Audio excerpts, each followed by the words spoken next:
fingers glow. We'll sip our worries away, nice and slow. Your laughter ripples like sweet warm wine. In this jazzy sultry space you're mine. The saxophone croons a velvet tune, while melodies dance beneath the moon. We'll toast to moments both grand and small, in this hazy, lazy, jazz-touched hall. Let's sit together in the mellow night. We'll drink to love till the morning light. Every glass we raise a promise true. Here's to the magic in a drink with you.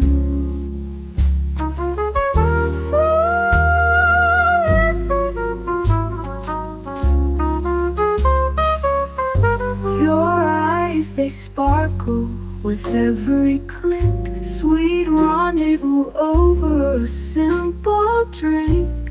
We'll share our secrets in whispers low, just you and me where the jazz flows slow. The world outside fades into the mist, but here it's our own dreamy tryst.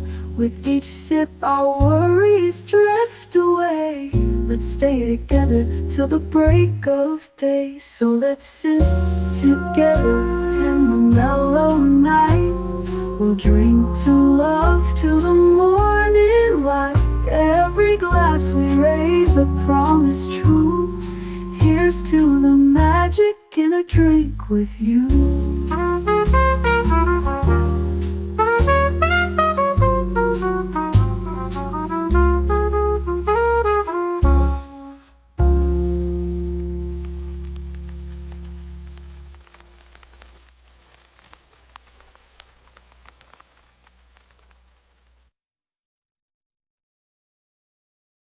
The following live stream has been approved for appropriate audiences. It may contain occasional strong language and may not be suitable for younger or more sensitive viewers. Viewer inebriation is advised, though not mandatory.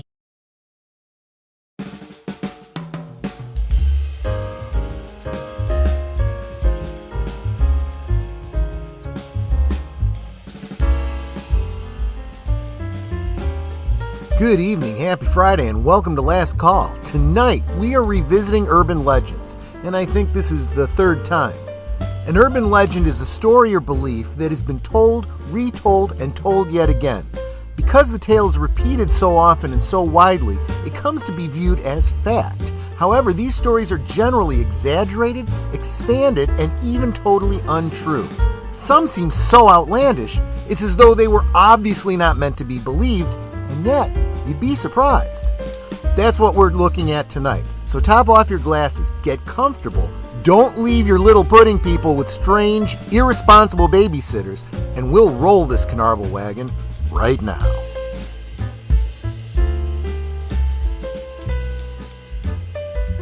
Last Call is streamed before a live audience.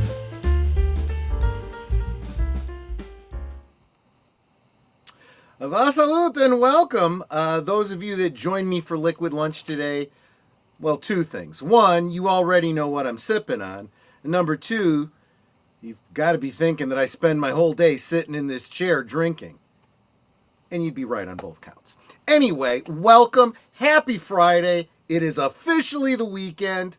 I am going to ask every single one of you to share out this stream on your social medias because I forgot to do it myself.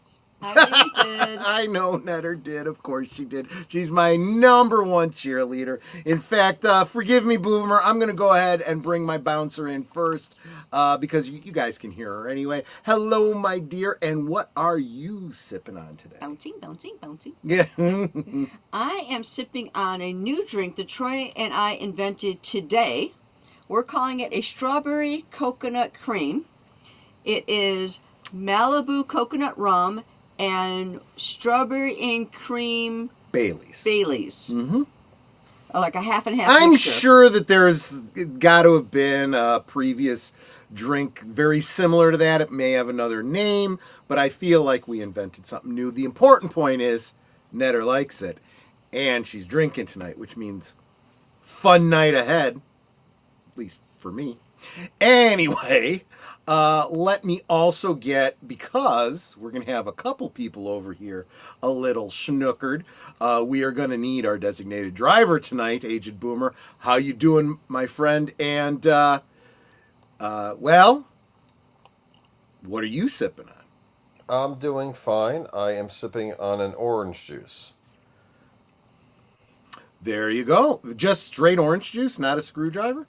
I work in the morning, but that'd be a good idea. There you go. There you go. What's up? What's in a screwdriver? Is that vodka and orange juice? Is that Vodka what and that orange is? juice. Yeah. If you, let's see, a vodka. Oh, I'm thinking of a fuzzy navel, peach schnapps and orange juice. And then if you That want to make sounds it nice. hairy navel, it's peach schnapps, orange juice, and vodka. There I just want to bring up that we have like 17 people watching and only 5 thumbs. Come Thumb it on, up. people, You guys, show the love. do you guys not love me, or have I not earned it yet? Maybe I haven't earned it yet. Maybe I'm not drunk Well, enough. even if you don't love Troy, I know you love me, so, you know. Look at you that those thumbs, face. please? Look at that face. Plus, I gave recipes yesterday on how to beat the common cold. Check that out. I think I'm going to be partaking of those quite a bit in the very near future, because I think I'm coming I'm down actually with going to a be cold. dropping the video for the what I discussed yesterday in my Thursday things as a standalone video. It should be up within the hour. So look for that. Yes. And you'll have it all right there. Big Al says, hello, my friends. Have a great stream tonight. Been craving garlic stuffed olives all day.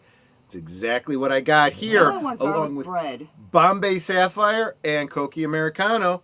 It is a classic, my preferred version of a martini. Very, very happy with this. I'm sorry, what did you say, Netter? So now I want garlic bread. We don't really have the appropriate bread for making No, garlic we bread, don't. but Alexa, add French bread to the shopping list. French bread added. Let's see. Let's say hi to Connie Cleary. The You bird don't woman do the of YouTube. frozen kind, like the big loaf, and just pop it in the oven. You're all good. We do occasionally, but I gotta say, it doesn't taste right. I think they use like a margarine or something on it. It's got that Probably. oily kind of. Yeah. Okay, I will make some garlic butter with the garlic we have upstairs. And then we'll have garlic butter that we can make garlic toast with. There you or go. garlic bread There you with. go. Connie Cleary, the bird woman of YouTube, and Fluff Chick Productions. Welcome, welcome, my dear. Always good to see you. That gal I was just talking to a little bit ago calls me the love of her life because I liquor her up. That's why I'm the love of her life. Let's see here. Jason Fawkes from 540 Studios. Great channel, great network. Make sure you're following him. He is now a member of this channel. He is good people, and he's here saying hi from halfway around the world. He is absolutely good people. So is this guy right here, JPRPH1, saying hail to everybody there in the chat. Let's see here. Aged Boomer out there riding his riding mower. I'm guessing it is not as sunny as that picture shows, but it's probably warm enough for you to be outside doing the lawn if you so chose down there in sunny somewhere, Florida. Sunny somewhere, Florida. I'm waiting for the cool weather. I don't like this time of year. We just entered, and I'm going to get myself canceled for saying this, Indian summer. We started to cool off, and we were getting into the 50s, and then suddenly it shot up back into the 80s again. That happens around here in September. It's like the Midwest doesn't want to give up on summer just yet. I want to give up on it, man. I don't like hurricane season. We're still in it. I'm always getting nervous this time of year. I get you. I get you. How long does hurricane season last for you? At least guys? till November, I think, technically. If I can make it to November, we're usually pretty okay, but... And then it cools off enough that, well, you don't ever really get really cool weather there. It's not like you're going to get snow or anything like that. I think once in a blue moon. Yeah. Like once every 50 years, there might be snowfall down there. Yes. There you go. You might be due for some then. Mark Dahley, greetings from speaking of, the Panhandle of Florida, also known as South Georgia. Welcome, welcome. Good to see you. Jesse Guajardo. Welcome, my friend. Did I say hi to you, Sarn before? I thought I saw him there. Welcome, welcome. And Sir Torrin Clegane. By the way, Big Al, check your MeWe DMs. Get back to Sir Torrin on a question he asked. I didn't want to speak for you. You guys hash it out. Netter says, like, share, subscribe, become a member. Leave a comment if you are feeling particularly generous and you want to help grow this community. Maybe consider giving a gifty, huh? Absolutely, absolutely. Let's see here. Jesse, Connie, there's deleted scenes. Salute, my friend. Good to see you as well. And he also says like, share, subscribe, comment, and become a member. See, people know. People want you to be one of us. One of us. One of us. Join us. Yeah. That's from the movie That's Freaks. a deep cut. Yes, it is. That's a heck of a movie. That was Lynch before movie. Lynch, probably, right? Kinda. Yeah. Could you imagine Freaks being remade by David Lynch? It probably would have starred Mikey Anderson, the little man from Another Place. Yes. Right? Oh gosh. Yeah. Geek Flag with Nate Knows says, how does he say it? Like it, share it, subscribe to it, comment about it, and become a member it. Okay. What is it? The best damn place on a Friday night. Thank you so much. Don't let Doomcock hear you say that. There are even cyber myths. Yes, we will probably get to Boomer. Think about this. We could do a combo AI / urban legends. Think about that one. What? Yeah, we could. Let's think about that one. Well, maybe. Yeah, there's starting to be some stuff out there. Yeah. Okay, well, yeah, we could do that. Sure. Because we've been doing both topics from time to time. As far as I'm concerned, it's all urban legends and it's all BS. Let me tell you something. I was using, granted it was the public version, but I was using ChatGTP today. Yes. Because maybe I was working on something. I'm like, I need a shortcut. Let me tell you something. That thing is dumber than a bag of hammers. I can figure out things on my own better than that thing can. Stupid. Yes. Well, I didn't bother using it because it just gave me bad feedback. I was using it for research, and it's like, oh yeah, we have an article on that. Yeah, of course, this is what it was. Okay, we can get some of the article. Well, I'm sorry, there actually isn't an article. Well, you just told me there was one. Yes. So no. I just shared something I just learned today. Never again. On social media, I shared today something I just learned. It's about ChatGPT, but I suspect it's probably true of other AIs like Grok and so forth. So give it a try. If you use ChatGPT and you ask it a question, the follow-up question should be, I almost said Grok. ChatGPT, what is incorrect about the answer you just gave me? And it will reevaluate it. And you will be surprised. It will start fact-checking itself.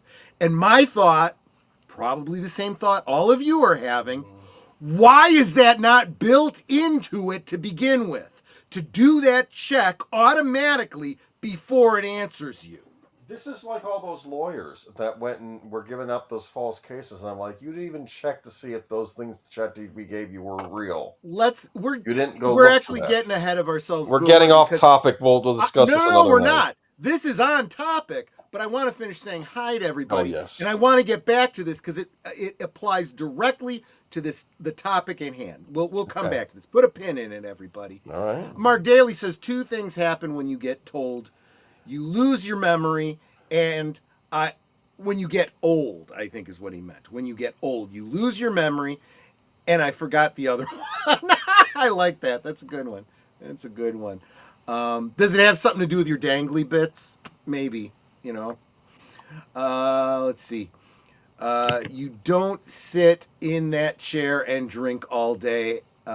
Last call with Troy Pacelli. Sometimes you have the liquor cabinet. Yes, exactly.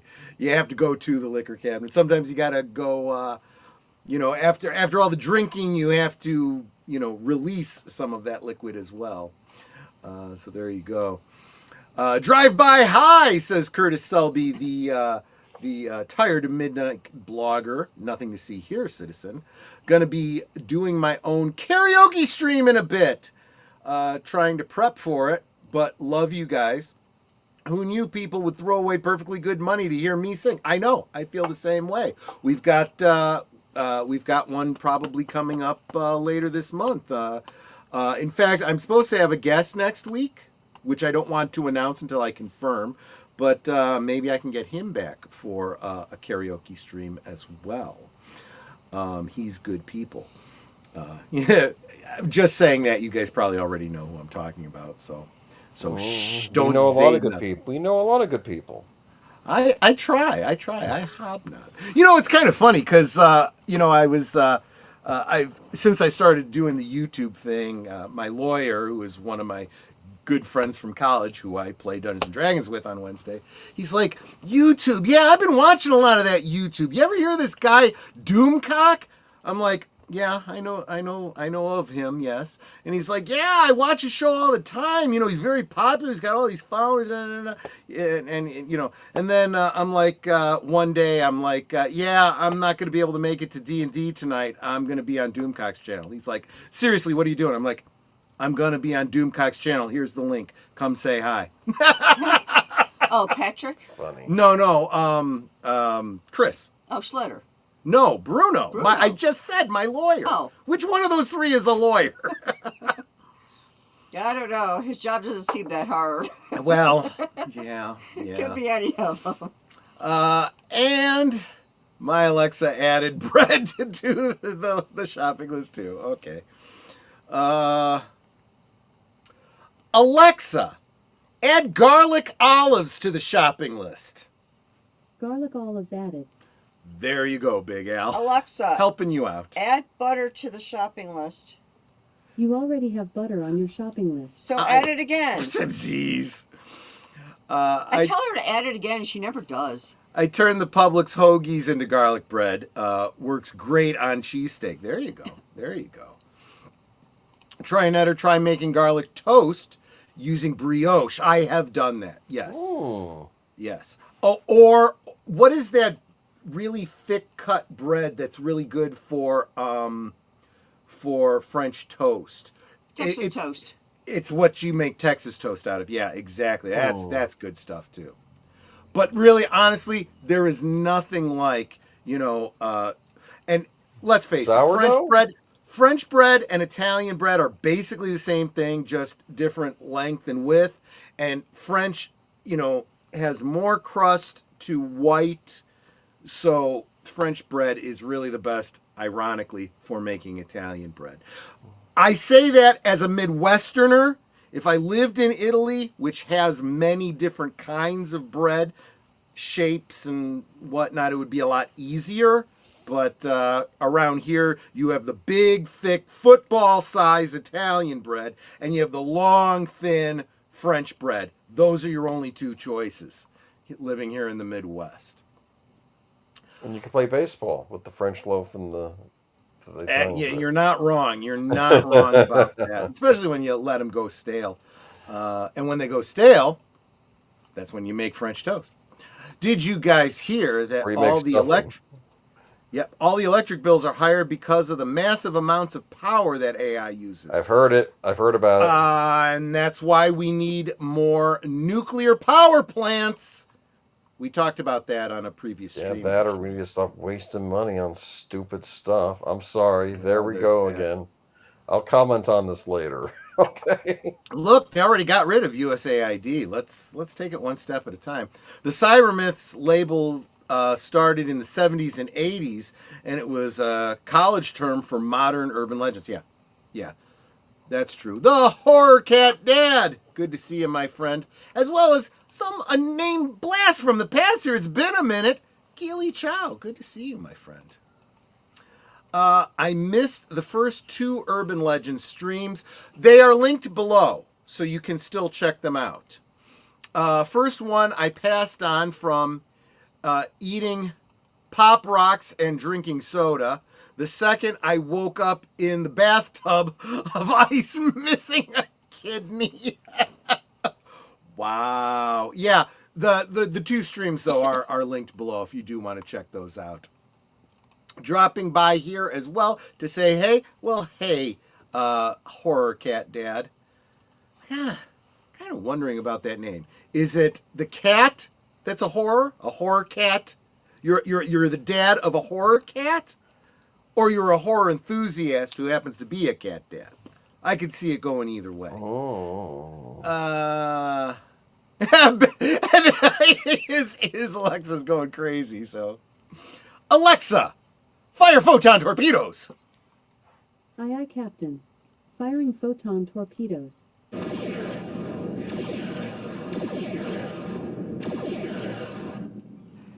And Big Al, you know what that means, right?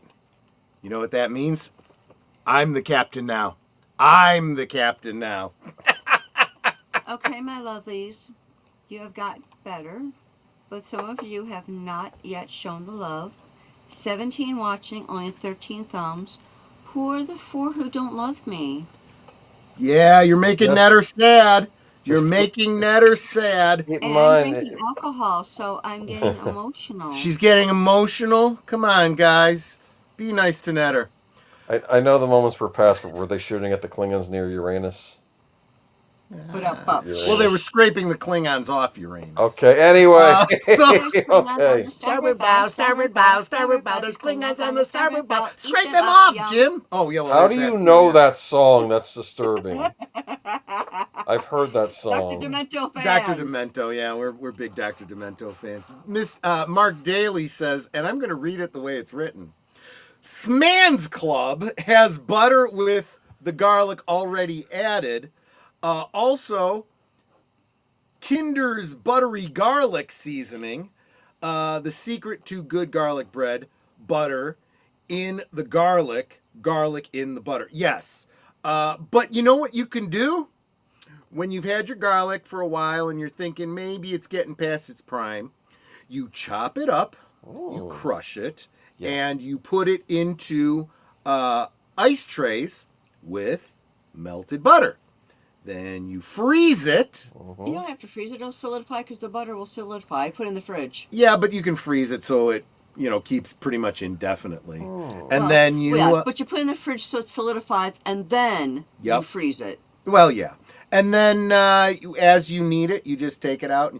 And I'll tell you what, 1 cube, throw that into a frying pan if you're making pasta or whatever, you'll thank me later. You don't need to go buy special stuff. You got the garlic, you got the butter, you do it yourself. There you go. It's always better when you do it yourself from scratch. Trust an Italian. What's it? Sman is supposed to be Sam's. I knew that. I'm just messing with you. On the tablet, I literally all thumbs. I would have assumed that it was a voice-to-text thing, but either way. Robert's Infinite Realms. Good to see you, my friend. Great channel. Make sure you're subscribed to him as well. You know what other channel y'all need to be subscribed to? Every single one of you hearing my voice right now, whether it's now or in the future, this guy right here, Aged Boomer. Do you know he is criminally undersubbed? He does not have enough subscribers for minimum monetization, and he's been my partner for years. Anyway, come on, guys, come on. He needs to get his numbers up. Help him out here. We have a new song. I don't want to. Actually, I should spoiling that, or should just leave it alone. It's your song and your show. Well, so well, you just there'll be a special thing this Sunday. Tune in. All right. Yeah. I put together a new theme song for Geeky I got Geezers. to hear it. Netter got to hear it. Of You course, did. this guy got to hear it. It is his song. He had to sign off on it before I could do anything with it. So I will Exactly. premiere it on Sunday for Geeky Geezers, and then I will be releasing it on my channel, afterwards. That sounds more like quantum torpedoes. Yes. Yeah, it kind of does sound like quantum torpedoes here, absolutely. Alexa, fire quantum torpedoes. Firing photon torpedoes. Nah, she hears photons. So leave out the one word. Oh, well, let's see what she did. Alexa, fire torpedoes. Photon torpedoes now armed. Tell her Firing. quantum. Oh, that's interesting. She arms them and then fires them if you just say torpedoes. Okay. Troy has started another intergalactic incident. That's right. That's right, because war is good. So is peace. At least that's what the Ferengi say. Hello, Outlaw Bill. Good to see you, my friend. Good to see you. Let's see here. Dr. Demento, find memories from college. I know, he meant fond memories. My birthday is on Monday the 29th. I will be 53. Ah, you youngin'. I am not sure the future is bright. It is. It's a choice you make. Trust me. Trust me, my friend. A choice we make. No fate to make but our own, right? Yes. Yes, From Nate, Terminator. you are one of the 353 or something like that. We need to get his numbers up, my friends. Let's make that our goal before the end of the year. Let's get him to 500, okay? I think I can get there. Yeah, we'll do that. It has been a lousy September thus far. I can't argue with you on that one, Bill. I really, really can't. And I'm on my second martini in a half hour. Just saying. Okay, so I am at the end of the chat here. Again, please make sure you share out this this stream, because I didn't, and I'm a goof that way. So let's get that shared out. But let's also start talking about some urban legends. This is Urban Legends: The Return, the Revenge of Urban Legends. Urban Legends Part 3. All right, so it technically is Part 3, but I would argue our Part 1 and 2 were actually the same group of urban legends that we had to split up in the 2 episodes. Because we got off track. So technically, Imagine me meandering. I just called this Urban Legends: The Return. So and maybe next time it'll be Urban Legends: The Revenge. I don't know, but I figured we would. We got some maybe not as much as the scary ones. Well, maybe we'll see. Hit 56 last July. Mark Dahley says I hit 56 last July. Mark, are you trying to grow your channel? Because if you are, we're your huckleberries. Just remember that. And Nate, come on, buddy. I know. You are in my corner. You are the flag bearer. You are out there, the spearhead of the channel. You are making up your own promos for me on the Instagrammy type places and the whatnots, and you are just amazing. When I'm asking people to share out the stream, I am not talking to you. Don't burn when it's not your turn, my friend. I know what you contribute to this channel. Let's be fair there. Burn, baby, burn. Disco Inferno. See, this is what happens. I get to start singing, and so now I want to do a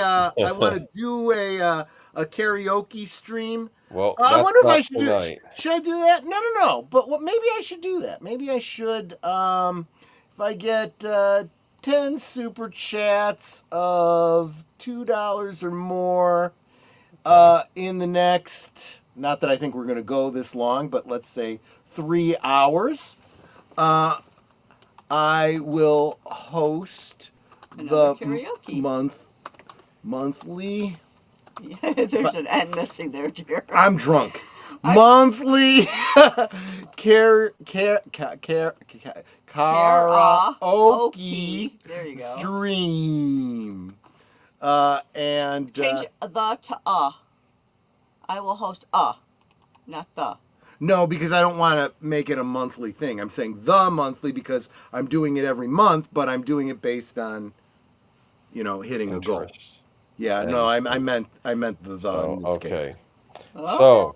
So if you guys are willing to contribute to the fun to get us all singing, and remember, this isn't just a karaoke stream where myself and Boomer and Ned are sing. This is, you guys can come in and sing with us if you are so inclined to do so. Because it would really be great if you were with us. Absolutely. Otherwise, it's just us, and although that's fun, I want to hear you guys. I'll tell you what. And you know what? If you're like, oh, I can't sing, and you know what? Come and sing anyway, because I can't sing, and I still do it because it's fun. If you need to, like the very first time I ever did karaoke, I had a half a glass of wine first. And then it's like you couldn't stop me. Yeah. So if you need a little liquid courage, take some. There you go. But, don't sit out because you're like, oh, I can't really sing. Do it. It's so much fun. I know. Do you sing in the shower? Do you sing in the car? Sing on the stream. Exactly. It's the same thing, and you have so much fun. I know what she's saying. She's saying, you gotta sing like you don't need the money, love, like you'll never get hurt. You gotta dance, dance, dance like nobody's watching. It's gotta come from the heart if you want it to work. Or, if you're an old fart like me, don't worry that it's not good enough for anyone else to hear. Just sing a song. And that was terrible. That you can expect more of that if I start singing. Just saying. I want to say hi to Dean Krantz. Welcome. Which is fine for the Marine hymn, but anything else would be horrible. Oh, gosh. From the halls of Montezuma to the shores of Tripoli, we will fight our country's battles on the land and on the sea. First to fight for right and freedom and to keep our honor clean. We are proud to claim the title of United States Marines. See what you guys started? I learned that song in grade school when I played it on the trombone. Wow. May I get links to Mark Daly's and Aged Boomers to make sure I am subscribed, please? Blue Wrenches, could you take care of that for me, please? I would is this greatly being asked on your channel? Pardon me? Is this being asked on your channel? Actually, I don't know. Drop it into I'm gonna drop it. Drop it into Evie Mux and it'll go out to all three of them. Wait, who's asking? Outlaw Bill. Hold up.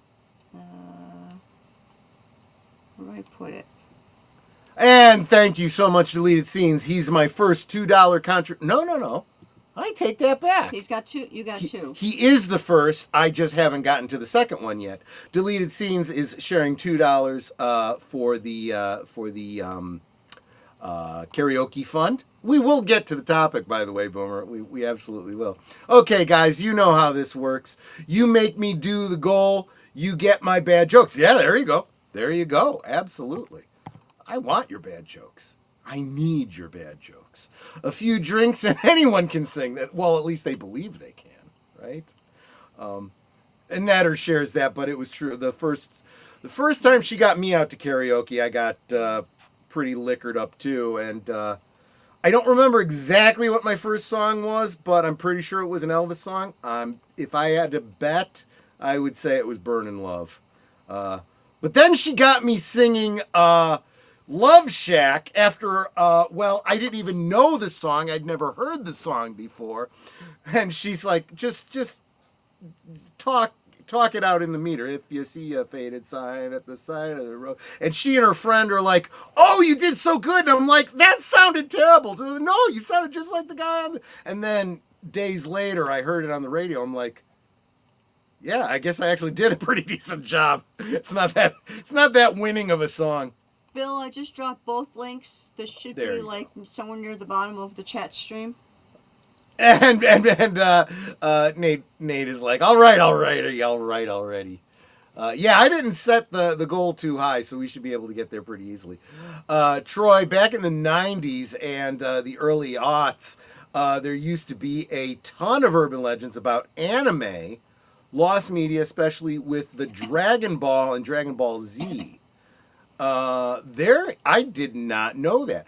You know what you could do, Jesse, is if you've got some urban legends on that topic, shoot them over to Age of Boomer, and we'll try to get them in a future one.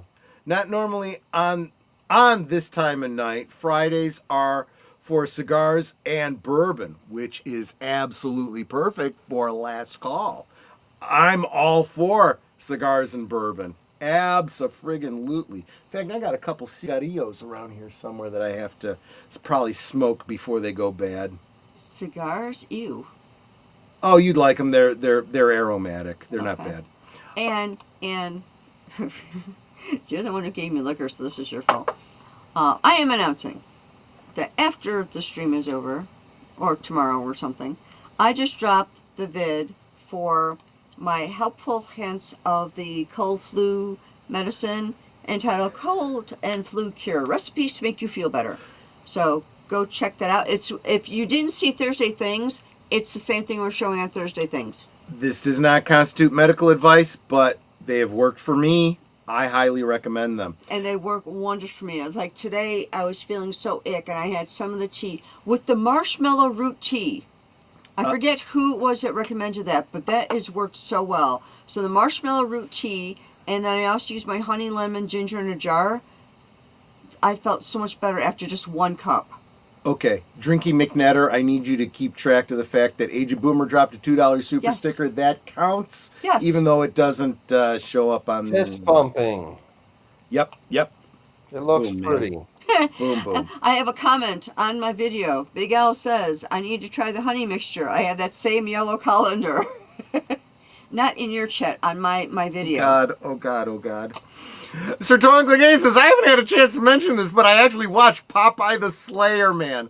I will not say it was any good, but it did feature a scene where Popeye ripped a guy's arm off and beat him with it. I want to see it just for beat that. him to death with it. This made the whole movie worth it. I'm Popeye the Sailor Man. Scroll down just a little bit more. I'm getting there. Oh, Mark Daly drops $10. That pretty much gets us most of the way there, doesn't it? That's 5, 6, 7, 8. So we need two more. Two more dollars. I know. It doesn't matter. I'm just saying the dollar value, gets us there. Rumor has it the Obamas are on the rocks. An unnamed servant reported overhearing Michelle shouting to Barack, "You're not the man I married," and Barack shouted back, "Neither are you." Oh. Yeah, he ended up dead in the pool, as a matter of fact. I heard that rumor too. Oh, come on. Everyone knows. I am not concerned about the channel getting demonetized. I'm concerned about, ending up dead. Are you sure the man died of beating, or did he just bleed out? Well, if you look at Michelle Obama, or actually Michael, look at the hands. She has man hands. She has man hands, and then look at her throat. There's the telltale lump of a. She's got something in her bubble. throat. Let's just say. The camera. Women don't have that man bubble. What is she doing, swallowing a camera, Boomer? For crying out loud! Okay, let's get to the topic. Let's move on to some serious topics here. I'm on to my third martini, Urban folks, Legends, and the hour isn't even up. I am up first. The Burnout Babysitter. Oh God, here we go. You like I guessed baby- what this one was based on the picture, so I'm going to read it. So this okay. is from the Colossal Book of Urban Legends by Jan Harold Brunvand. Yep. I think you sent me something by him as well. He's like Sure. a big compiler of urban legends. This is from his Yep, yep. big book, The Hippie Babysitter. This is the chapter. That's your first problem. Never hire a hippie for nothing. Well, I'll explain. If you let me read, there's a reason. Yeah. There was this couple who were going out one night and they couldn't get their regular babysitter, so they called someone they knew and arranged to get a new girl to come and sit their baby. When she showed up, they were a little surprised because she was dressed like a hippie and had a kind of spaced out look in her eyes. But they gave her instructions about caring for the baby and went out anyway. Later in the evening, the mother called home to see how things were going, and this hippie girl said, "Oh, just fine. I just put the turkey in the oven." Well, they didn't have a turkey, and they didn't know what she was talking about, so they decided to go back home right away. Oh God. When they went into their house, they smelled something cooking and rushed to the kitchen and looked in the oven. The babysitter had put the baby in the oven and roasted it. She had This been is taken. why I said do not trust your pudding people to iffy looking babysitters. Just saying. She had been taking LSD and was completely freaked out. Here's another one from Leon's, Indiana, April 16th, 1990. Dear Professor, here's a new story that I think must surely be an urban legend. A high school student of mine, a senior, says he heard from a friend who heard it during a state policeman's talk on drugs. He insists it is true. Otherwise, why would a policeman be telling it? On Thanksgiving, a man returned home expecting to find his wife, his infant daughter, and a wonderful turkey dinner with all the trimmings. Instead, his wife was in the living room acting strangely. She was evidently under the influence of drugs. When the man went to look for his daughter, he found a turkey in the crib. After a frantic search, he found the baby in the oven where the turkey should have been. This must be an urban legend that has arisen since the advent of widespread drug use. Yes, and I have a little picture here. Oh jeez. You like that? Is that in the crib?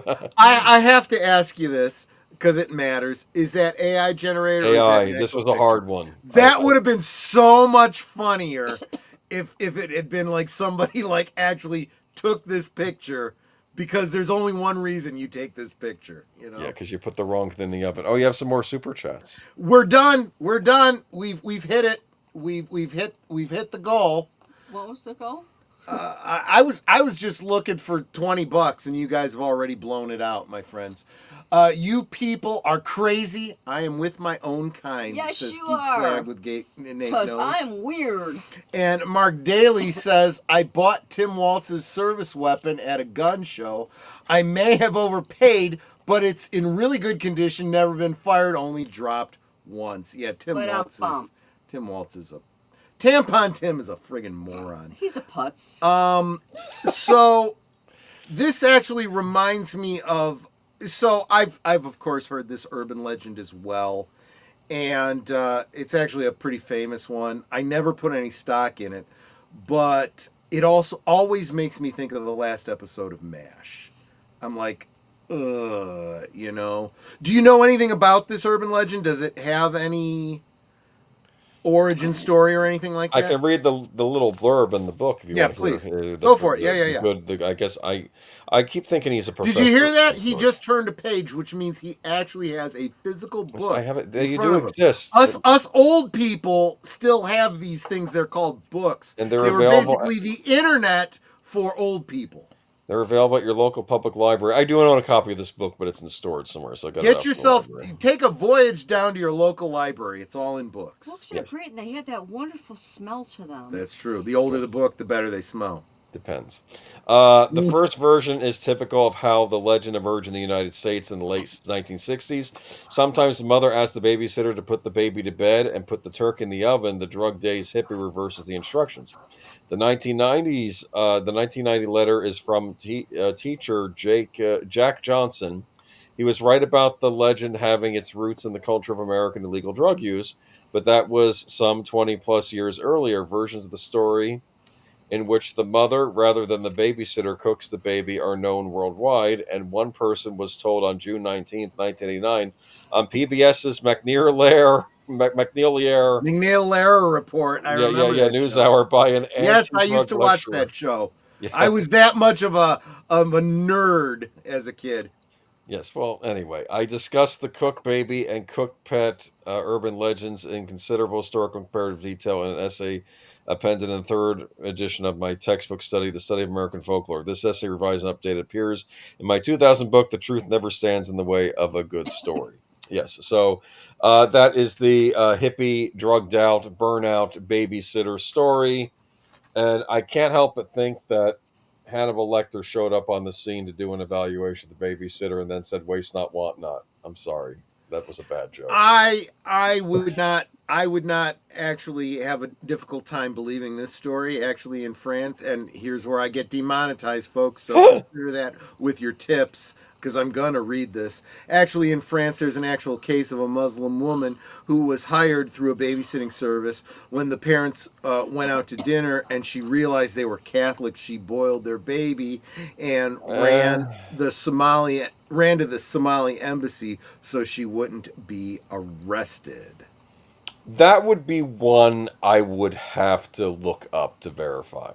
That's what I want. Yeah, I'd love verification on that, but I don't have a hard time believing it. Some of these urban legends, you're like, yeah, I don't buy that. Some of them, you're like, yeah, I could totally. Well, the one reason you buy it, you think of the drugged out hippie. You know, you hear all these stories about, like Race with the Devil. Of course they weren't really hippies in that. Robert's Infinite Realm says, I don't put stock in urban legends, but there's that, yeah. Geek Cleganate then finished and said, that was an urban legend. It wasn't an urban legend. It actually happened. Oh, interesting. Okay. I'll look that I'm a up. little snookered right now, so whee! I watched the McLaughlin Group, Meet the Press, and Fox News Sundays. As a kid, I was a nerd too. You found your tribe here, Mark Dahley, just saying. Well, of course, that's why you're a member of the channel, right? They're eating the dogs. They're eating the cats. They're eating the pets of the people who live there. Yep. I watched CNN, and I was a weird kid, too. Well, yeah, you should have... Well, I was going to say you should have been watching Fox News, but that would be a different kind of weird, so maybe not.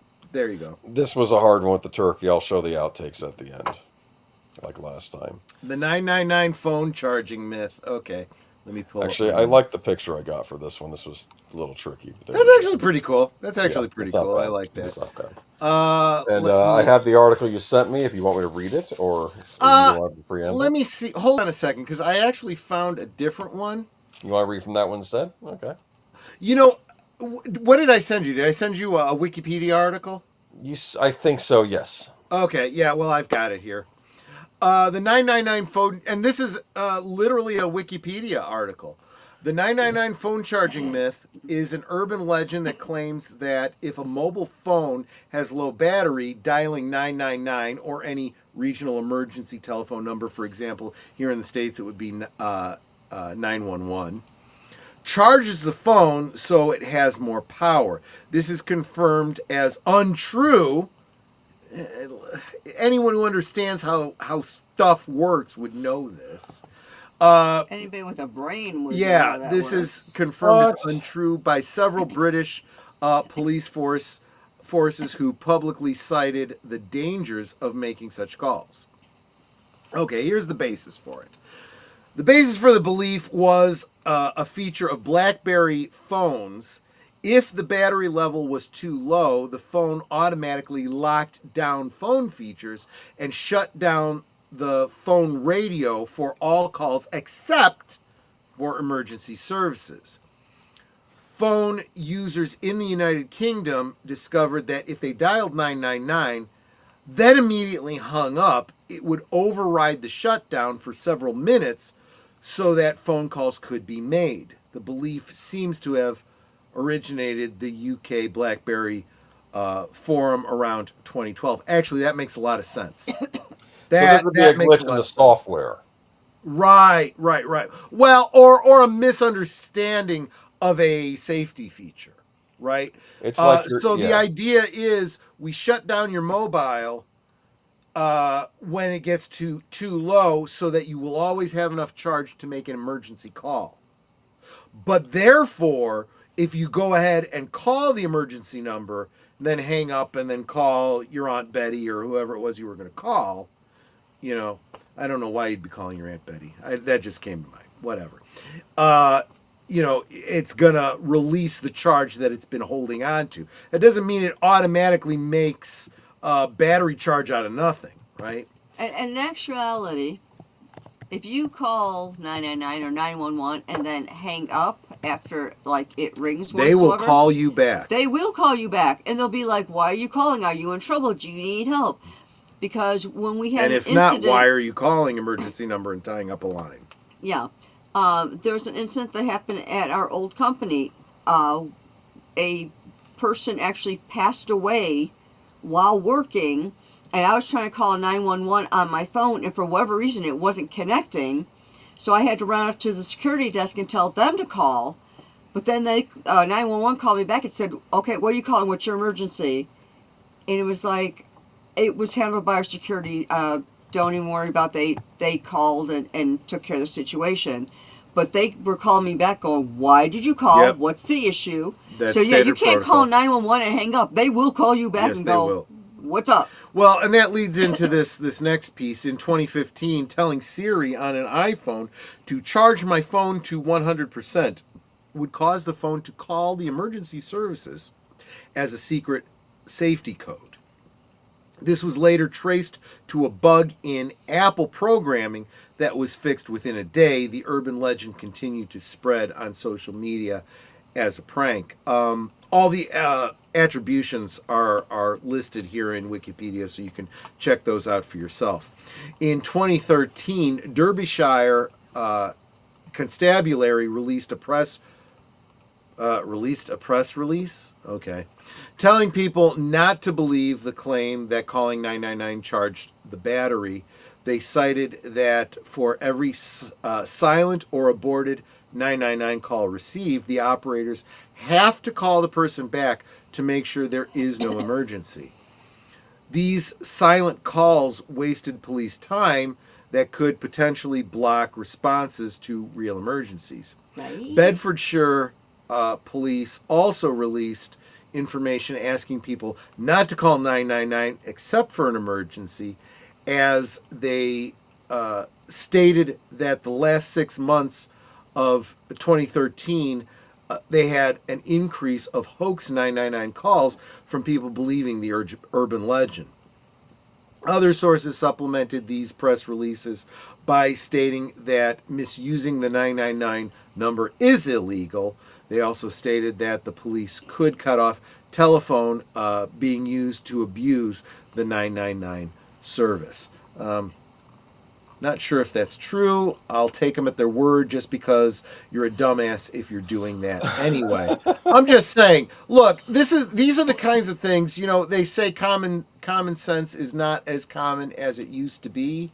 And if you just engage the thinky bits a little bit, where do you think that charge is coming from? Do you think it's coming from the ether? It's being sent to you by emergency services somehow over the airwaves? No, that's not how electricity works. Sure. Despite all the people that believe the AC bullcrap and Tesla, what?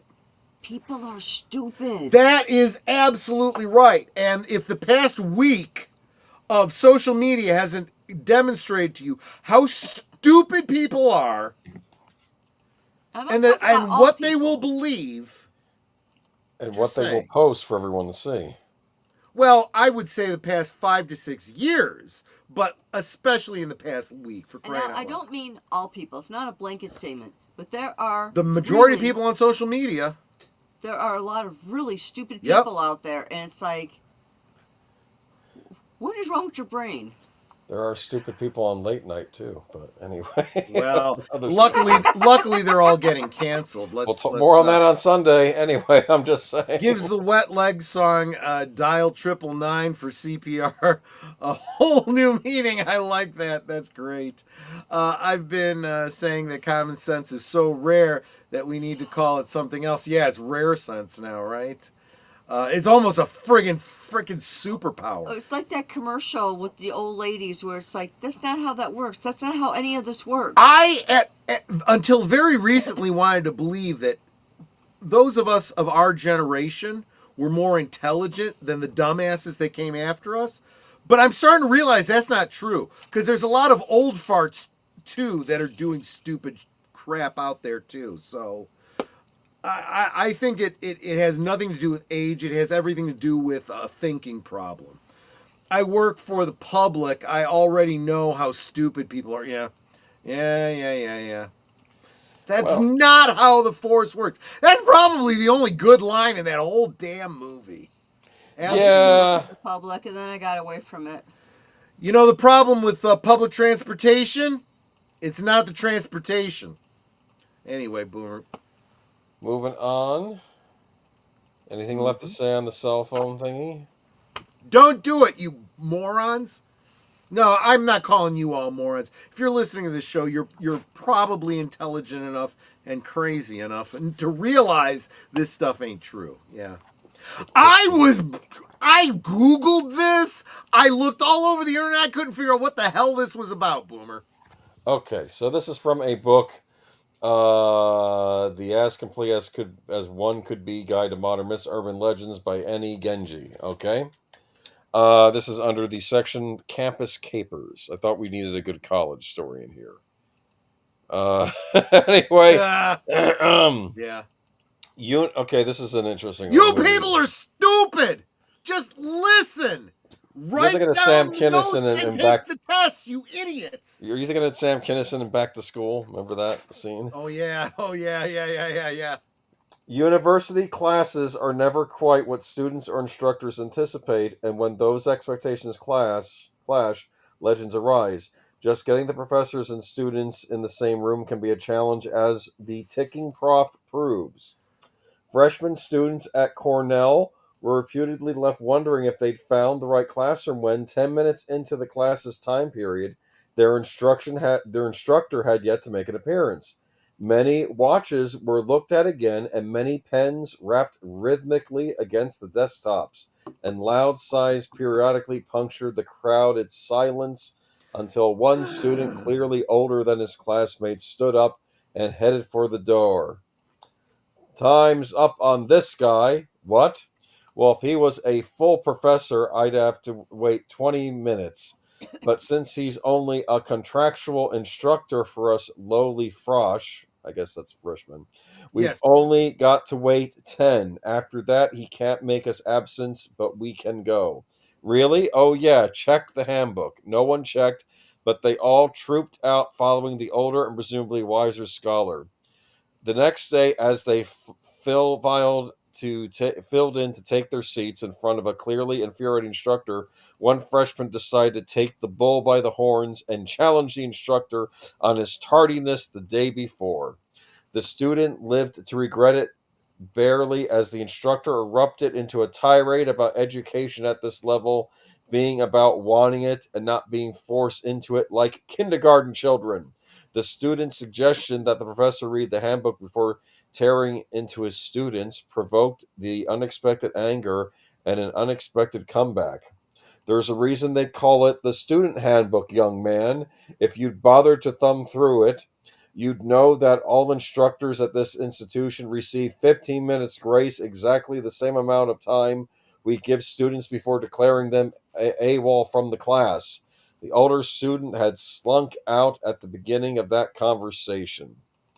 As it happens, students across the United States are equally guilty of falling for this particular legend, which is trotted out at the beginning of almost every semester as students and professors discover how badly the administration has mucked up the room allocations. Few students have ever read their handbook. Most can't even find it when asked. What do you think? Oh, let me go back. Hold I on. know how I would respond to this in a university setting, but I would be interested to know if there's any truth to this. Let me read it. Actually, let me continue to read. Brunvan, the Grandmaster of Urban Folklore, quotes a version of this tale that has a harassed professor rushing back to his office for a forgotten item and leaving his hat on the desk. The next day, he chastises his students, and at the next class, he arrives to find a classroom of hats on desks but no students. The film Real Genius takes the distance between student and professorial expectations one step further and reverses the process when the fictional semester ends with the professor leaving his tape recorded lecture running while his students tape it onto their own machines. There's absolutely no one in the classroom. What do you think? I don't know about other people, but like for example, my company has a handbook. I've read the handbook because I want to know what's my time off, what's the sick policy, what's the policies for different things. You read the handbook. I would presume that people would do that in school too, to know what the student handbook is. What's the maximum I can be late for class? How many lates before I'm kicked out of the class? That sort of thing, But the older student told them what they needed to know, and they all Well, followed the older student. here's the problem. So there's a couple problems here. If you're not the student that claimed it, if you're one of the other students and you haven't read the handbook, what did Reagan say? Trust but verify. Yes. Maybe you verify before you make a reaction. But the next day when I came back, I would have had no problem going up to the professor and going, "Oh, really? I don't really care what the policy is. Let's talk reality. How would you have responded if I came into your class late? You need to have the same respect for me that you expect me to have for you. That has nothing to do with policies. That has nothing to do with universities. That is just the way society works. Also, considering the fact that you work for me because I pay your damn salary, you should be here on time." Now, I would not be saying that unless I was a student who was always there for class on time. It's kind of hard to hold someone to a standard you're not holding yourself to. But if I do, I'll be like, dude, Look at his anger. You have, and I know this from going to university, different professors, regardless of what the university policy is, each professor had a different, some professors like, you need to be here every day on time or else. Others were like, you don't have to be here for a single class, but you're going to be responsible for what happens in so the whole, back to school, thing. If you send someone with a recorder, that's perfectly acceptable as long as you pass the test, right? Every professor was different. But this is part of university, just like high school and every other thing. You're not just teaching them the curriculum, you're teaching them to deal with real world society, or you're supposed to be. So hold yourself to that damn standard, right? Things like the golden rule: do unto others as you'd have them do unto you. That's just standard. So, oh, okay, is that the rule? 15 minutes? Fine, I will be 15 minutes late to every damn class now, Professor. Is that what you want? Well, see, now I could see unforeseen circumstances. Yeah, I can too. Somebody, either the student or the teacher, is on their way to class. They get a flat tire. They run out of gas. Traffic is horrible. I don't know. Something happens medically where they are late to class. Once. And if I was that professor, you know what I would say? This is what happened. I'm not saying it as an excuse. I'm just letting you know what happened, and I'm asking you for grace. I apologize. That is not acceptable. However, this is what happened, and you can judge me accordingly. That is a certain amount of humility that people respect. Anyway. Isn't around. Right. My thoughts on this is that this probably didn't happen. Now, can a professor relate to class too? But he's not going to yell at the students or the fact. Considering how many classes there are and how many universities, something like this probably has happened. Let's be honest. What I know is when I was an instructor, I think I would allow a couple of tardies a semester because I understand, yes, stuff happens. You know, you try to get to class on time, but I think it was something I also didn't want them to take advantage of and just be late all the time. You know what I'm saying? So it was, you have to measure. Oh, what's this about crocodiles breeding with Nile? Whoa, the crocagator. The crocagator? Yeah. I know. That sounds awesome. I heard that too. Any crocs in Florida is scary, but scary enough. But Nile crocs, yikes. It's gonna happen, man. Oh, dude. Take over. And in Australia, they got fucking dragons, I hear, for crying out loud. Awesome. Can we move to Australia? Fuck no, because they got other shit too. Well, I like they got bad stuff over there, man. If we move near Tony, we can, because he'll protect us. Okay. Used to be American crocs were only in the Keys and Everglades, but a couple months ago they found one in Orlando.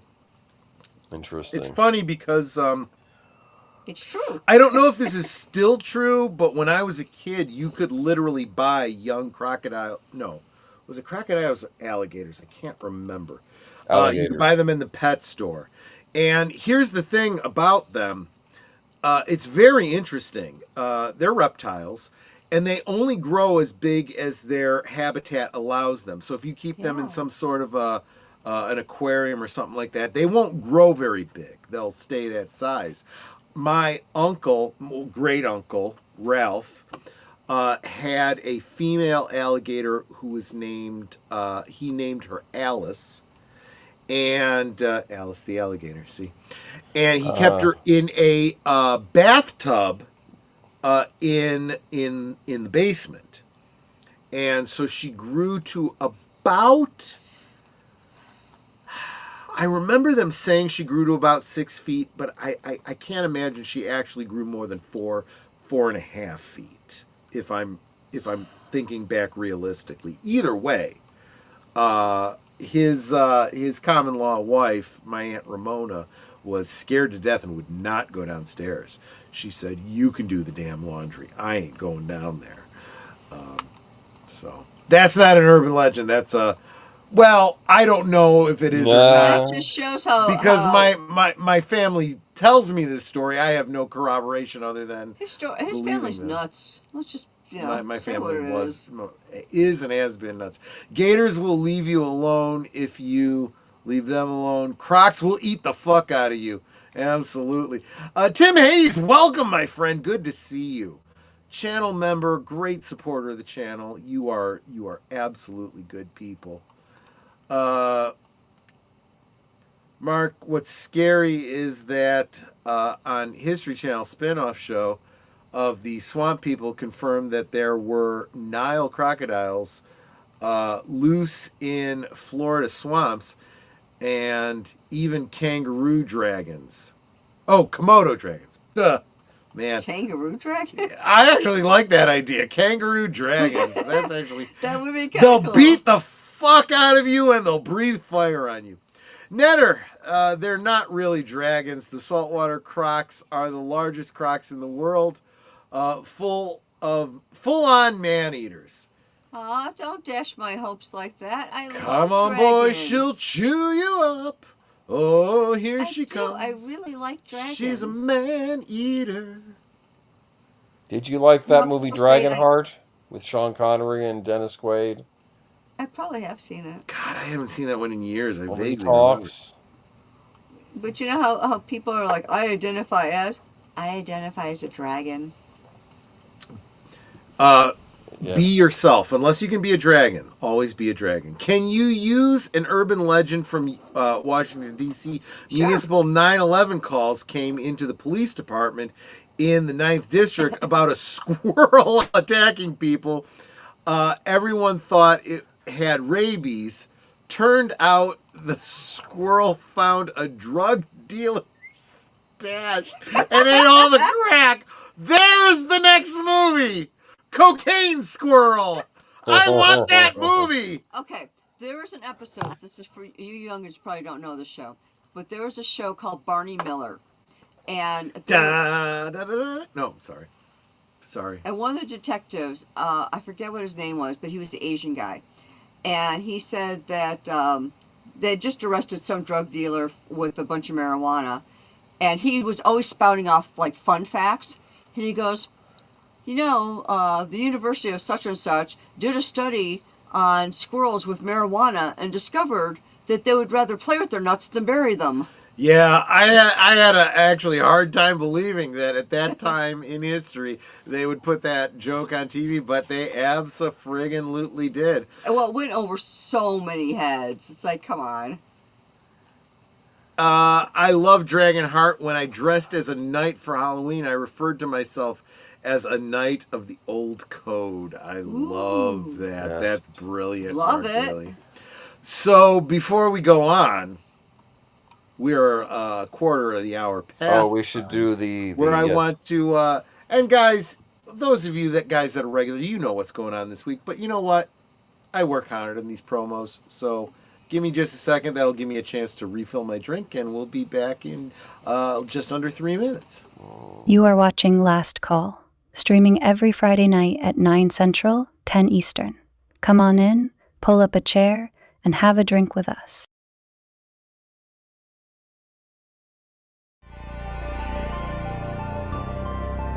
This week on Saturday Night at the Movies, a young soprano becomes the obsession of a disfigured and murderous musical genius who lives beneath the Paris Opera House. Her voice became his passion, her love became his obsession, her refusal became his rage. Listen to the music of the night in The Phantom of the Opera. This week on Big Al Presents Films with Friends, Saturday at 9 Central, 10 Eastern.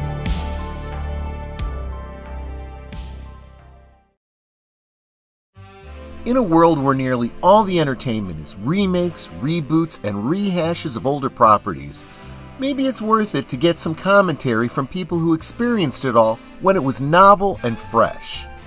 Catch Boomer and Pacelli on Geeky Geezers every Sunday night at 8 Central, 9 Eastern. This week on Live from Sparkwood and 21, the Superfans will be presenting and discussing the first half of Dynamic 1. Featuring a thought-provoking hour of original footage previously only accessible from David Lynch's paid subscription website, aiming to please not only the die-hard David Lynch completist, but also fans who didn't get the chance to check out the content of his site. This anthology is composed of hand-picked short films, each with an introduction by Lynch and a 20-minute segment with the director answering various questions from members of his website. Tuesday at 7:30 Central, 8:30 Eastern on Deleted Scenes and Affiliates.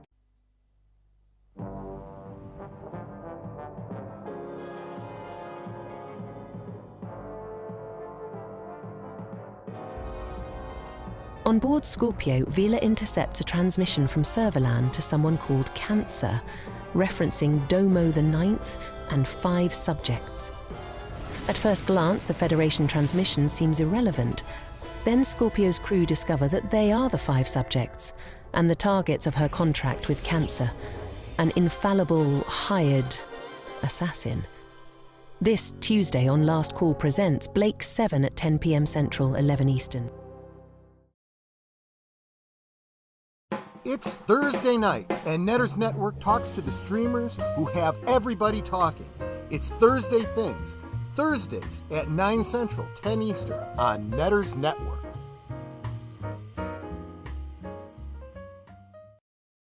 Did you top off your glasses? We now return to Last Call. Yes, Sophia, I did. This would technically be my 4th martini. Very, very dry tonight. And just a little disclaimer for the rewatches. Crossing my fingers, Netter and I are going to retest Cosme tomorrow to make sure it works. If it doesn't, we'll have to come up with other options. Well, have you tested that other option? I did not today. Well, you should. Well, you will help me do that tomorrow. Yes, the copy machine polygraph. So here's an interesting one because It is kind of based on, well, we'll get into it. I like that picture. That was a good That was one. AI too. I thought that was perfect. I do like that. Let's see, where are we at? It's not that one, it's here. I have it. Here it is. Okay. So The Wire, ripped from real life. Now, let me blow this up for myself because I'm seeing double and triple. Well, let me know if you need me to read it. All right. No. Okay. No. I might actually be reading a different article than the one I sent you. I see. Times review of The Wire season premiere mentions that the first scenes of the new season, which executive producer David Simmons says is always a metaphor for the season's overarching theme, shows detectives pulling a Xerox machine trick. What the article didn't discuss is the fact that, like so much of Simon's work, this scene is ripped from real life.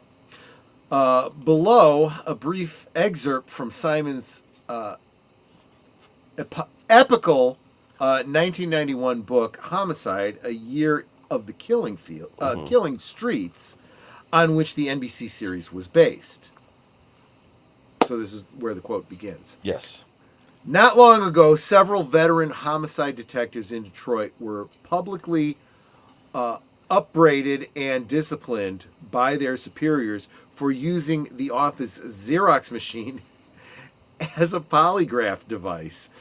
It seems that the detectives, when confronted with a statement of dubious veracity, would sometimes adjourn to the Xerox room and load 3 sheets of paper into the feeder. Truth, said the first. Truth, said the second. Lie, said the third. Then the suspect would be led into the room and told to put his hand against the side of the machine. The detectives would ask the man's name, listen to the answer, then hit the copy button. Truth. And where do you live? Truth again. And did you or did you not kill Tater, shooting him down like a dog in the 1200 block of North Durham Street? Lie. Well, you're a lying mother effer. In Baltimore, the homicide detectives read newspaper accounts of the Detroit controversy and wondered why anyone had a problem. Polygraph by copier was an old trick. It had been attempted on more than one occasion in the 6th floor Xerox room. Gene Constantine, a veteran of Stratton's shift, once gave a mindless wanderer the coordination test for drunk drivers. Follow my finger with your eyes, but don't move your head. Now stand on one foot. Then loudly declared the man's performance indicated obvious deception. You flunked, Constantine told him. You're lying. Convinced, the suspect confessed. This one is one of those ones where, and this was true for a lot of these crime dramas ripped from real life. They're actually based on reality. So if you have people passing this around and saying, well, no, that's just from, this TV drama or whatever, sometimes it's based on something absolutely friggin' real. And this is the case here. Yeah. And look, cops will tell you, and actually Batman will tell you this too, criminals are stupid. So you tell them something, you can get them to confess. You can get them to you can trick them into confessing. And this does not constitute legal advice, but cops can lie to you. Yeah. I remember there was an episode of Homicide: Life in the Street where they were interviewing the cops. And says, yes, you're a suspect. We bring you through and ask you the questions. The first thing out of your mouth should be lawyer. What are you doing? It's like we will find out if you don't do that. Yeah. Well, look, just like, and this is an old adage, it's absolutely true. Ignorance of the law is not an excuse. You are still bound by the law, whether you know it or not. So it is your responsibility to know the law. By the same token, it's your responsibility to know your rights. And a lot of times cops count on you not knowing your rights. Yes. So that's why the whole adage / joke from lawyers is shut the fuck up, right? When a cop asks you a question, you do what? You shut the fuck up. You say, my lawyer will speak for me in all matters. Well, we're going to take you down to the station. Take me down to the station, but I will not say anything until my lawyer is present. You don't even need to say all that. When they start asking you questions, you just say, lawyer. Well, yeah. All you say is lawyer. Keep it as brief as possible. That's absolutely There's true. no misconstruing. Again, this should not be construed as legal advice. This is just my understanding of the law. Don't take any advice from anyone you listen to on YouTube. Just saying. Yeah, it's like whenever you are being questioned, the only words out of your mouth should be lawyer. I do not say anything else. I do not shake my martinis because That my would boost the martinis gin. are always gin. I thus far have not been other than one experiment when I was doing the James Bond test. I do not make martinis using vodka. Therefore, I only ever stir my martinis. I never shake. Otherwise, you're bruising the gin. Because what's the point, right? If you're aerating your gin, you're losing all those floral notes of the juniper.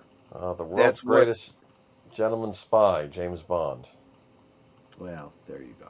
Juniper. Troy, another urban myth was that the U.S. military had next the generation battleship, and I mean battleship, that would have been similar in size to the canceled Montana-class battleship. Part 2 says, there was even a rumor that the warship could have more firepower than the 7th Fleet combined. I would encourage you to look into the World War II story about the battleship made out of, or was it a battleship or an aircraft carrier made out of ice? Ooh. Look into that. Very, very interesting. And it's actually true. My favorite clip from Law and Order. Did you get the shirt? Yeah, I got the shirt. Did you get the bullets for the shirt? There you go. So this is one of those examples where they made a TV show. People have talked about it as if it was an urban legend, but in a way, it was actually true. And it has been replicated many times because criminals are stupid. Superstitious, cowardly lot. That's the Batman quote. There you go. Oh, I know where you're going with this. Organic when I saw the diet picture, I pill. knew what you were going with. That's why I put it into the thumbnail. There we go. Look at this. So, this is from... This is actually another one that is an urban legend based on reality. What? Did you make the screen stop? I can't. I don't know what's causing that. What's wrong? Okay. I'm getting this flickering on YouTube on the sides of the screen, and I don't know why it's doing that. Yeah. I want to see if I can say. Maybe I Let me can go and read from the book. Maybe I can refresh the screen or something. See if that helps. Okay. So a new organic diet pill from South America that had just hit the market was creating a genuine sensation. The manufacturer claimed that people who took the pill could eat all they wanted and still lose weight. True. And the remarkable thing was that the claims were true. People ate everything they wanted and did lose weight. The news of the pill spread people all over the country and began buying it. Okay. Drugstores ran out and the manufacturer couldn't keep up with the demand. But then disturbing stories began to circulate about people who had stopped taking the pill and continued to lose weight. They not only became thin, but dangerously thin. Finally, federal inspectors began looking into the pill. They discovered that all those people who had taken the pill now had a huge tapeworm in their stomach and intestines. The tapeworm absorbed all the nutrition from the food they ate, and that's why no matter how much they ate, they still lost weight. Hold on. Yep. Okay, that's creepy. We're not done yet. The pills themselves contained the head of a living tapeworm. After a dieter swallowed the pill, the outside coating dissolved, and the tapeworm's head lodged in the stomach. There it was able Well, to. wait a minute. Lodged. The way it works is it would bite down on the inside of the intestine, and then it would start absorbing the nutrients from the intestine, and it would grow from there. That's really what it was doing. It doesn't lodge. It's part of its life cycle. There it was able to regenerate the rest of its body. These Yep. particular parasites could grow several feet in length. They were very difficult to kill. They could be poisoned, but the poison was so strong that it often killed the person who had the tapeworm as well. Yep. A second method was much safer but quite disgusting. The person had to starve for several days. Then he would place a saucer of warm milk on the counter, open his mouth wide in front of the saucer, and wait. The worm, which had become very hungry during the days of fasting, would be attracted to the smell of milk and crawl out of the stomach, up the person's I throat, don't buy and that. out of his I don't mouth buy to that. get the milk. When the worm finally emerged, it could then be captured and killed. And I don't buy that we at do have a all. picture of such this happening. And there you go. So what do we think? True story? Yes. Yes. Based Yes. on a true Oh, story. please. It is based on a true story. So That's not how this works. that's not how any of this works. No. In Victorian times, they did used to eat the eggs of tapeworms. That would help them to lose weight. However, this was incredibly dangerous, incredibly difficult to remove, and that whole milk thing did not work. So, let's see. In August 2014, an episode of Discovery Fit and Health's medical scare Dr. Untold Stories of the Yard dramatized the supposed real-life scenario, which a teenage girl arrived at a Florida hospital's emergency room with a bulging stomach, and the cause of the patient's malady was eventually revealed when she went to the bathroom and excreted tapeworms. The girl's mother then allegedly admitted that she had fed her daughter tapeworm egg pills to help the girl drop some weight before an upcoming beauty pageant. At some point, the patient went to the bathroom and started screaming. It was a toilet bowl filled with tapeworms. Bleck, said the ER nurse. Anybody who's had, for example, dogs or cats that have had worms would absolutely know that there's some legitimacy to such a thing. Yeah, absolutely. That's gross. It is absolutely gross. Incredibly dangerous. This is not how you want to lose weight. However, the fact that people have tried this over time is testimony. So there is another. So look, this is the Victorian version of Ozempic, right?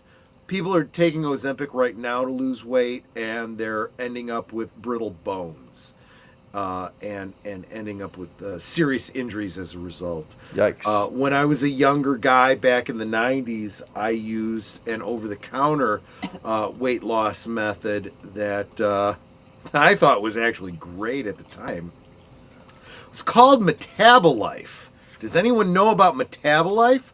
What it was basically over-the-counter friggin' speed. It was like doing cocaine. And it gave you plenty of energy, and it killed your appetite. And you lost weight, go. let me tell you. Until they took that off the market. It's like what the mother took in that Requiem for a Dream movie. Requiem for a Dream. Oh my gosh, is that the one with what's her name? Jennifer Connelly, yes. Oh damn. Well, I've seen excerpts from that. I can't unsee them. Okay, well, I'm sorry. It's not a nice movie, but anyway. No, it is not. It's interesting, though, many accounts of the... Okay, but yeah, I don't know. No, I mean, do you think this happened?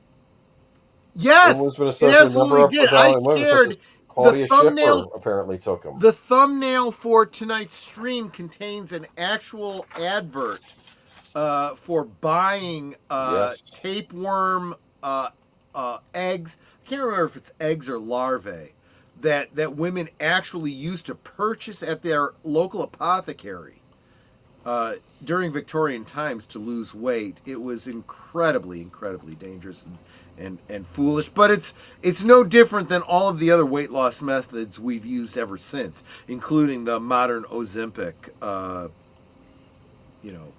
fad, so to speak.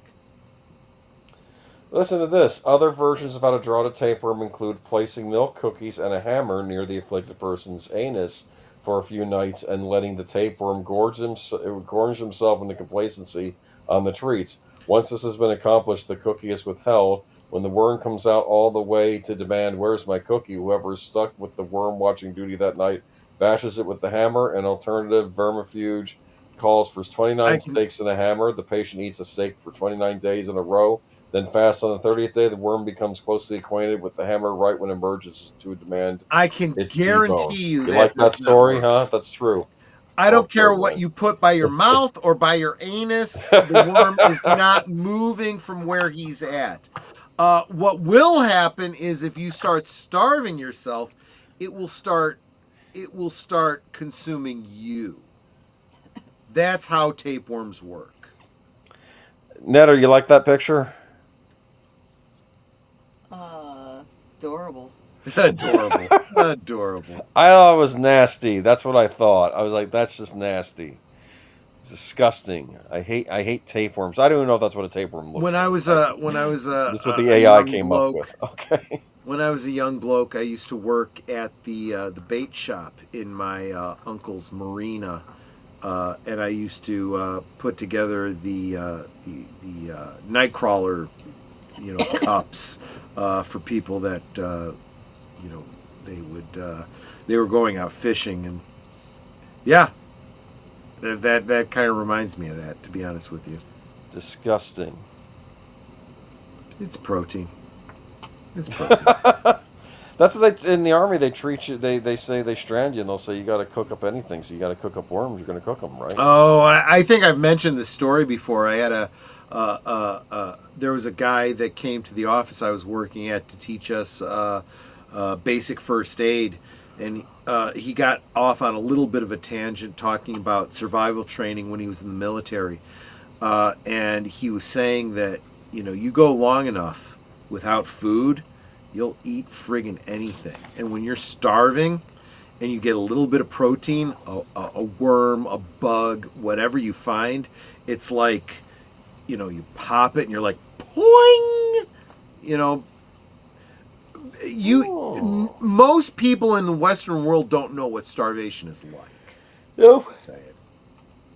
Just got to appreciate it. Troy, going back to the battleship urban myth, there were also talks about reactivating the old Iowa-class battleship, given the rumors that the new ship would have been 16-inch caliber guns. There you go. By the way, the retelling of that worm story came from The Beheaded Freshman and Other Nasty Rumors by Daniel Cohen. Yeah. So the Victorian angle on this, absolutely true. Look into it. That might be its origin of this, yes. It absolutely is, yes. All right. Should I go to the next one? Yes, please. Oh, I've got notes on this one. Man Without a Face. I did my best. How's that? Man without a face, got no eyes without a face. Yes, it's eyes without a face. I'm telling you, man. This may have. Yeah. Well, I'll let you take it on. June 18th of 2000. Have you heard? Mel Gibson, 1993 directorial debut, The Man Without a Face, in which he starred as the horribly disfigured titular fellow. Is based on the actor's own life. After a savage beating that required extensive plastic surgery to fix, Mel overcame his tragedy and went on to become the A-list movie star he is today. Not! Yep, folks, you've been had by yet another urban legend. An email. Oh, sorry, I went too far there.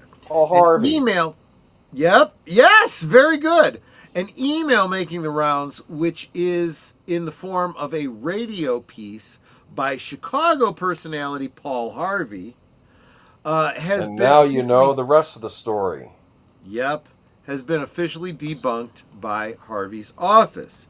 It's true that Harvey did his landmark, in quotes, and that man was Mel Gibson, piece, close quotes, piece, on the Patriot Star, June 24, but it had nothing to do with the handsome movie icon needing plastic surgery.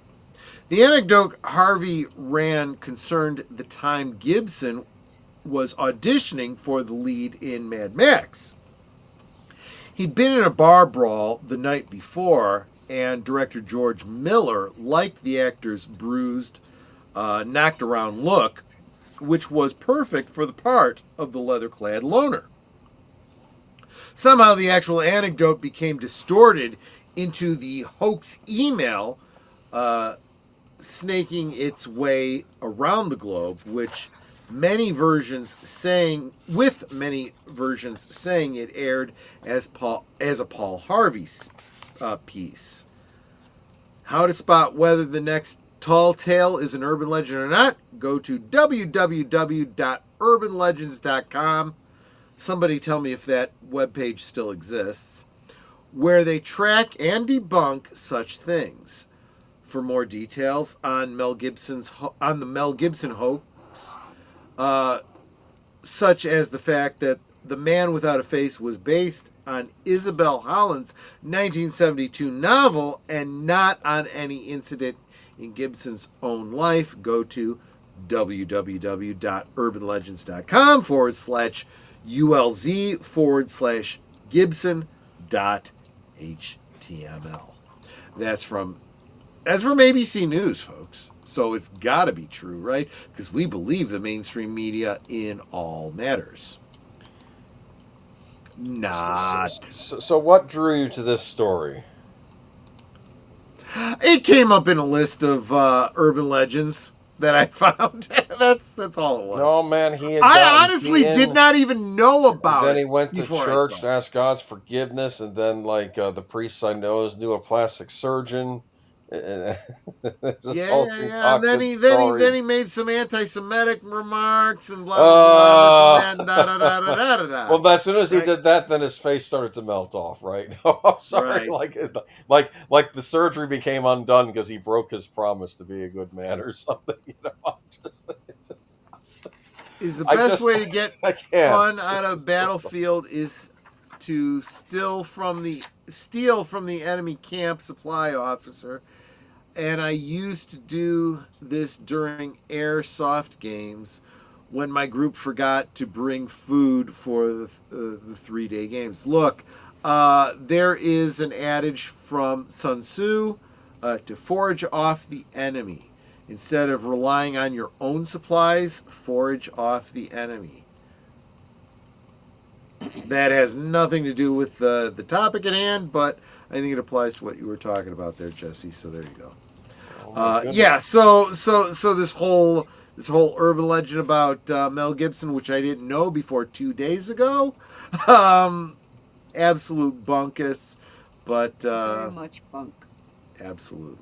There you go. Well, I guess we're going to get to our last one. Go for it, man. This is having Arnold for dinner. And this had something to do with pork. I didn't know what this was about. I'm gonna read. This is another. I figured I'd do. Damn! Now I wish one. I had those pork chops you made the other day, Netter. So this is from Hollywood Urban Legends by Richard Roper, the film critic that used to be on with Roger Ebert. He wrote a book about Hollywood Urban Legends. Is one of those reviewers that I actually really liked. Yes. Local guy, by the way. Chicago too, I believe. Right? Yes. Yes. Anyway, though, I like that picture the best. So. Of all the idiotic comedies of the 1960s, from Gomer Pyle, USMC, and My Mother the Car to Beverly Hillbillies, perhaps the most lame-brained of all was Green Acres, which starred Eddie Albert. Green Acres is the place to be. Farm living is the life for me. You a Green Acres fan? I used to watch it. I can't say that I was a fan, but it was on TV. It was a spin-off of Petticoat Junction, so. Okay. Yeah, I watched it. This is about the ones who were. Was this about the farming group that struck the black gold? No, that was Beverly Hillbillies. Oh, never mind. They were. What the heck was Green Acres? Wait, no, you're absolutely right. All three of those films, Green Acres, Petticoat Junction and Beverly Hillbillies were all in the same, shared universe. What the heck is underneath that pig? Are those all pineapple rings? I wonder. What are those like? They look like donuts. Or donuts? Yeah, they could be pineapple. They should be. It's the AI. Okay, we do our best. Oh God, now I'm getting hungry, dude. Man, you want some roast pork now, don't you? Okay, so I'm telling you, pork, the other white meat. yes. So start Eddie Albert and Ava Gabor as two wealthy city dwellers who shuck it all to go live on a farm. I think they explained why in the opening theme song, but I could never get through the whole song. You remember Mr. Haney? Yes. The story is, the husband was a big shot lawyer in New York. He got tired of city life and wanted to move out to the country to be a farmer where life was a little bit more simple and made sense to him. However, he was a horrible farmer.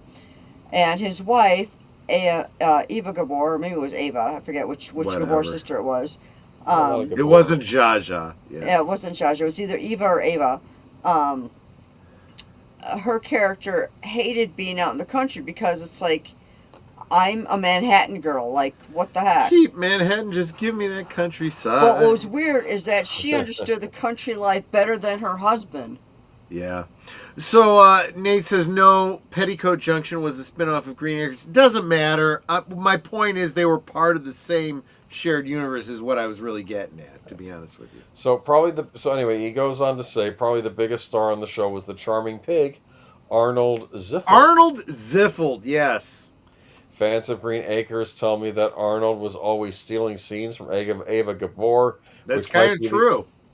Which I might be the only act of thievery that's easier than taking candy. What are you doing, Richard? He's being really mean. Candy from a baby. She was not a good actress, let's be honest. According to a TV lore, Albert, an admittedly fine character actor, and Gabor weren't exactly big fans of the pig, and during the last season, they plotted their revenge. Arnold was dead meat, so to speak. After the final show was filmed, Albert and Gabor held a big barbecue on the set for all the cast and crew, and right there in the center of the party, roasting on a spit, was Arnold Ziffel himself. Some of the crew thought it was a cruel trick, and they voiced their feelings for leaving the party in disgust, but others were glad to see Arnold where he belonged, and they sat down for a hearty meal. Snort, snort. What do you think? True or false, man? I doubt this is true, but if it is true, I'd be totally fine with it. So most of you all know that Netter and myself and Mark Melnikoff have been part of the Klingon fandom for decades now. And when we used to get together once a year for a big fest out in the country here, the head of the Klingon,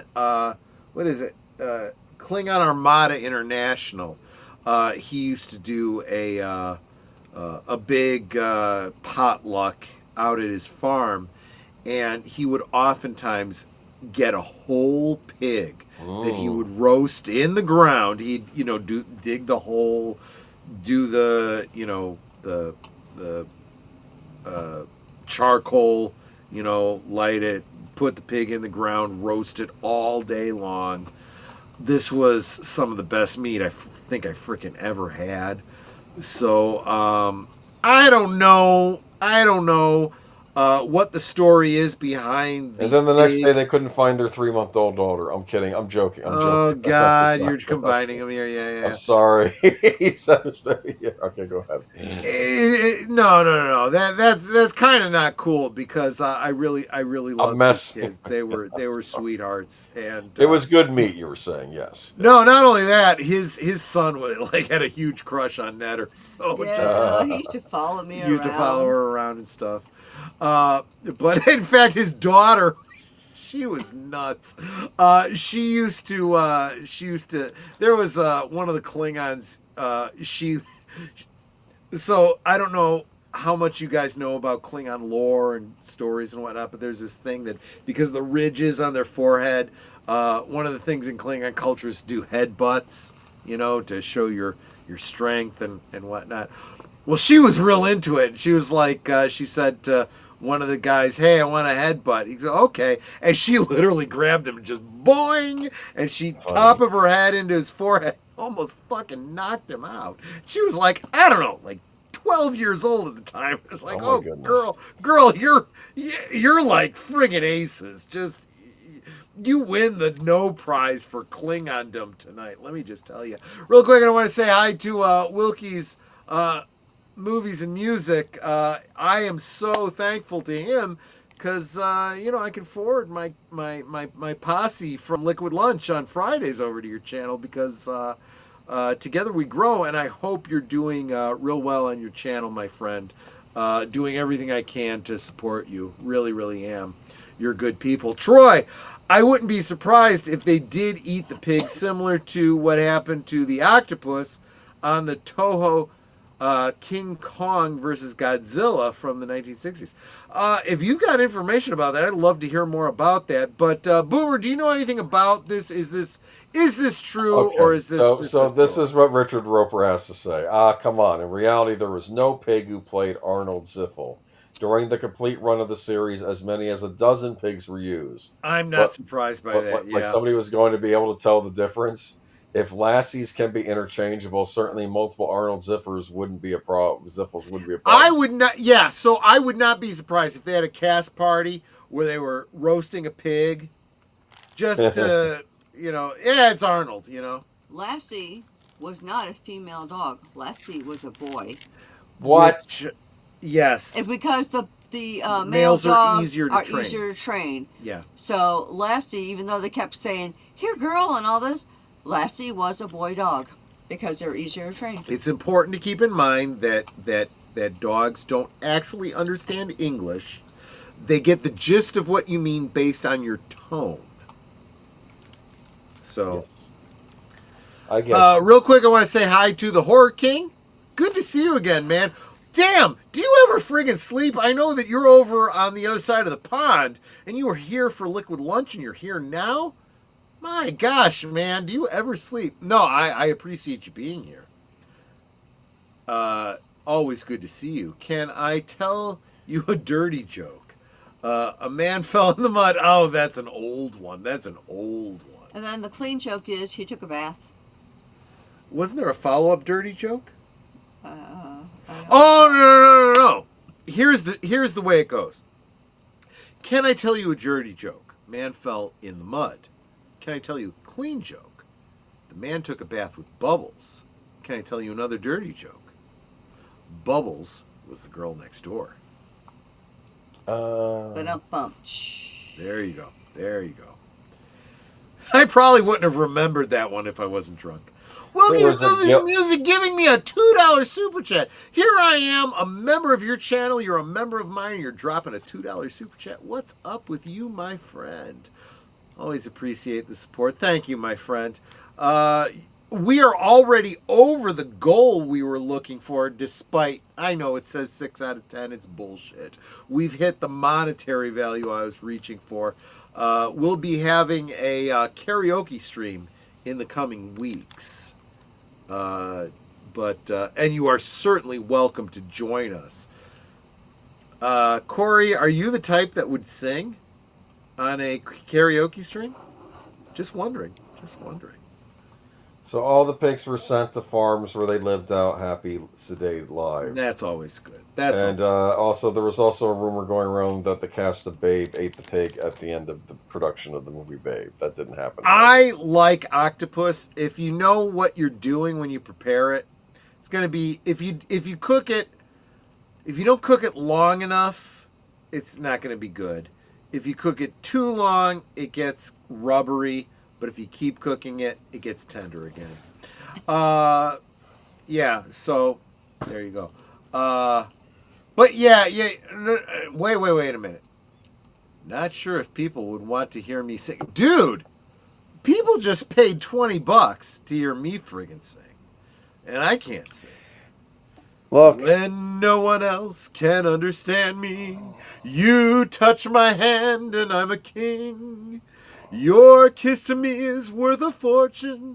Your love for me is everything. I sound like Colomini from what was that film? The Commitments, right? Doing I like the that Elvis thing. movie. It is a good movie. It is a There are good movie. two. There are two follow-ups to it. Did you know that? I think you mentioned it, but I don't think I've seen They either one of them. follow different members of the family. The second one is about the Colomini daughter, is in all three of them, and though. he's isn't all he? three, and the third one's about Yeah. him. So It should be. It Yeah. friggin' should be. Yeah, the absolutely. third one is called The Van. He decides to him and his friend go into business and make a chipper. Boomer, van. help me out because I'm freaking drunk and I'll forget. Yes. But if you DM me later, I want to do rewatches of The Commitments and the two sequels. If you can help me Yeah, I out think with that. what is the sequel? The Snapper and The Van. I think those are the sequels. I have not seen either of those movies, very and good. Netter hasn't seen those movies either, and she's the one that introduced me to the You'll like them. Commitments. You'll like I them. have They're all both good. soundtracks. There are two soundtracks to the Commitments you absolutely must get. They are good. The Snapper begins with a Celtic version of the Elvis song. The Falling in Love with You song by Elvis. The whatever it's called. But it's done Celtic style. Falling But it's done in Irish style. It's funny to listen I would to. love to hear that. That sounds really. What the heck am I doing here? Hold on a second, Troy. So, what on the set of King Kong versus Godzilla from the '60s is that they had two octopuses? Octopi. No, I think it's actually octopuses. It sounds better to me when I'm drunk, so I'm going with octopuses. Octopi. And the director ate one of them after it bit him. Oh, yeah. People don't realize this, but live octopuses, they have these beaks that really hurt when you... I saw 20,000 Leagues Under the Sea. Yeah. It was a big one that had a beak. Dude, I read that ride at Disney World, and it scared the crap out of me as a 6-year-old kid. Just saying. No. Dude, I'm gonna have a karaoke stream. Come on by. Do a song with us. What the hell? The fun of karaoke is you gotta sing like you don't need the money. Baby was an animatronic, so No, they got a talking pig for the movie. I believe that. it's like when I saw the first Jurassic Park. I went with my buddy Otto, and I'm sitting there as people are filing out, and I'm like, dude, where did they get the real dinosaurs from for this movie? Damn, that was good. That's what I thought. Deleted scenes, yeah. I told my girlfriend she should embrace her mistakes. She gave me a big hug. Oh, I get it. That's a good one. I like that. All right. Oh! I need to get a sound bite worked into my studio here. Phrasing, absolutely. Troy, if I had the gear and recording room, I would join you for singing. The problem is I don't have anything of the equipment. It doesn't matter if you have. If you have a gaming headset with a mic, that'll work. No. All you need is a mic. If you have any kind of mic, and you can share with me, share your screen. We can work on it. We can make it work, Jesse. If you have a mic, that's really all you need. All right. Yeah, it's just like you do for your show. You got a mic right there. I asked my dog, what's 2 minus 2? He said nothing. He was right. That's funny. That's funny. Detroit hockey fans used to throw octopi on, I think it's octopuses. Somebody Google that. Somebody Google that. What is the plural of octopus? Alexa, what is the plural of octopus? The plural form of octopus is octopi, or octopuses. Oh, so you're both right. I guess we're both right. That's interesting. On the ice until it was banned In the old days, you needed 8 playoff wins to get a Stanley Cup. So octopus tentacles are a Klingon delicacy. I'm sure they're called something different in Klingon. Mark Melnikoff, where the heck are you? Tell me about that. What does a gay guy at a bungee jumper have in common? Oh God! If that rubber breaks, they're both in deep shit. Oh. I remember that one. I remember that one from my younger days. Yeah.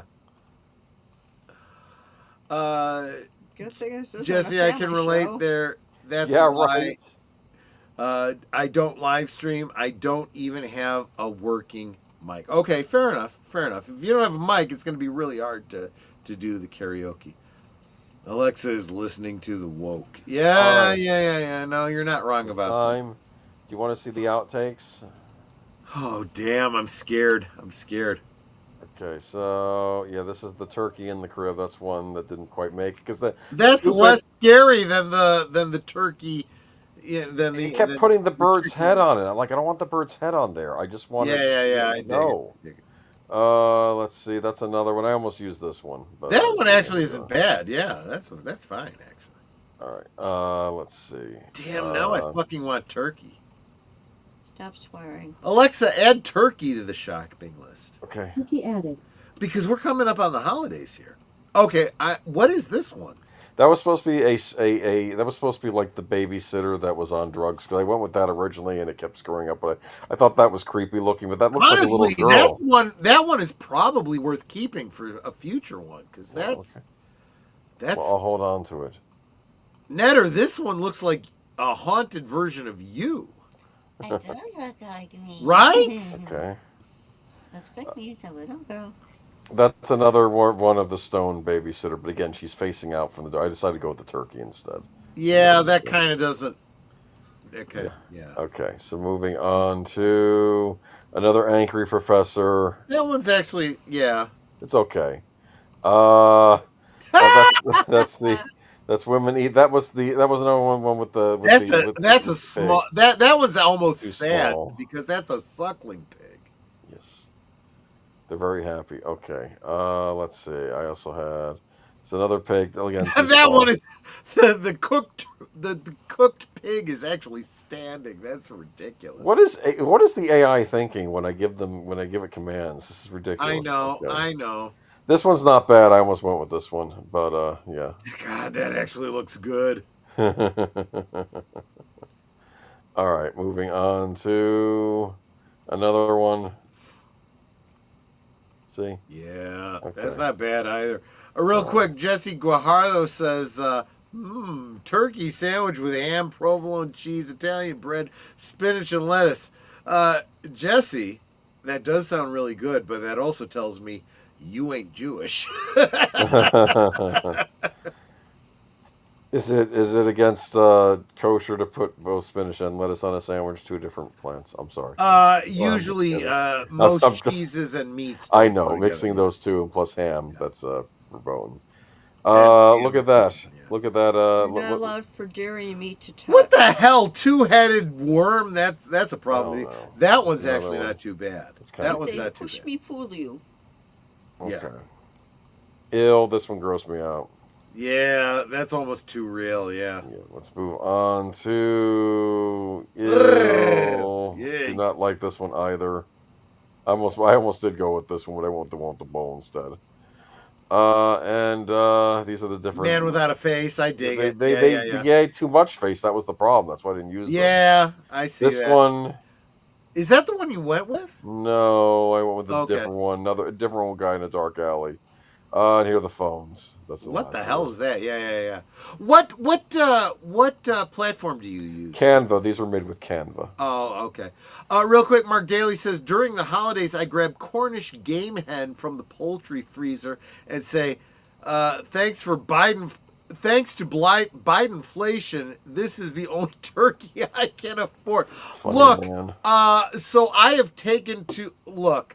I've loved Cornish game hens since I was a kid. My mom used to make them. She would stuff them with buttered rice, and that is my porg for Life Day. Troy, I had to leave your live stream earlier because I had some things to take care of, and I thought I'd be back before your live stream was over, but sadly, that didn't happen. Well, my live stream isn't over and you're here, so... Unless you meant liquid lunch, dear. Oh, you might have meant liquid lunch. Well, dude, remember, these things, you could always watch them on the rerun. That's the great thing about these the streaming platform. Police officer pulls over a 90-year-old lady. Officer says, "Ma'am, do you have any weapons in the car?" Old lady said, "Yes, officer, I do." Officer says, "May I ask, what do you have?" The old lady says, "Well, I have. And I haven't gotten another No, the next update." one. Look. Oh, no. Yeah, it takes me a while for it to populate here in EVMux. 9mm set alarm at 357 Magnum pump action shotgun, a combat knife, 2 more rifles, a service revolver. The police officer says, "Ma'am, what are you afraid of?" The old woman says, "Not a damn thing." Oh, dude. Funny. 2A to the max, my friend. Thank you. Do you like the picture? I understand why you went with the other one, but ostentatious, yeah, I think. Yeah. Ouch! What the hell is that? It doesn't even look like a phone. Yeah, and barely see that one either. Yeah. Okay, that's it. That's it for the night. You can get us out of here now. That's it. Okay. That's all she wrote. Until Urban Legends Part 4, The Revenge. Okay, is that the name of Jaws 4, The Revenge, as I recall? Remember Jaws 4? No, wasn't it Jaws 3? Jaws 3 was... I thought Jaws 3 was 3D. It was, but I think Jaws 3 was The Revenge. Maybe somebody in the chat can set us straight if that's the case. What was the shark doing in Part 4? Was it asking for forgiveness at that point? You know what? You've done bad. I've done bad. Can we move on? So help me out. Jaws 3 was Louis Gossett Jr., Dennis Quaid, and Bess Armstrong, as I recall. Please correct me if I'm wrong, but that is my recollection. And I had a huge crush on Bess Armstrong in those days, so that's the only reason I definitely remember her. I liked every friggin' movie that Louis Gossett Jr. was in. Just saying. Jaws Wait a minute. I can't like Louis Gossett Jr. because I'm a white male and I'm supposed to be racist, right? Right? Iron Eagle. That's classic. I love every friggin' one of the Iron Eagle movies. Officer and a Gentleman, classic. I got nowhere to go. Did you like it when I did that for Flappy? Fleeting, not to be fired from Twin Peaks, says, "I've got nowhere else to go." And it's like... All the Jaws movies suck balls. Look, I dig it. Look, growing up in the 70s, I was scared to be in a friggin' wading pool because of Jaws. Fuck. Remember, Caine. Jaws was PG. Yes. PG. It predated PG-13. Did you see a severed? I was way too movie? fucking young to see Jaws. Hey. Anyway, Jaws 4 had Michael Caine in it. Jaws 4 was The Revenge. Jaws 3 was the 3D at the water park. I told you. Okay. Did you ever Troy, see that last Thanksgiving we had Little Caesar's pizza, Popeye's fries and biscuits, and Chick-fil-A nuggets. Dude, whatever, man. Whatever. Look, I know there's tradition, right? There's turkey or ham or whatever, a big feast or whatever. But look, hold the phone. Here in the West, have whatever you want.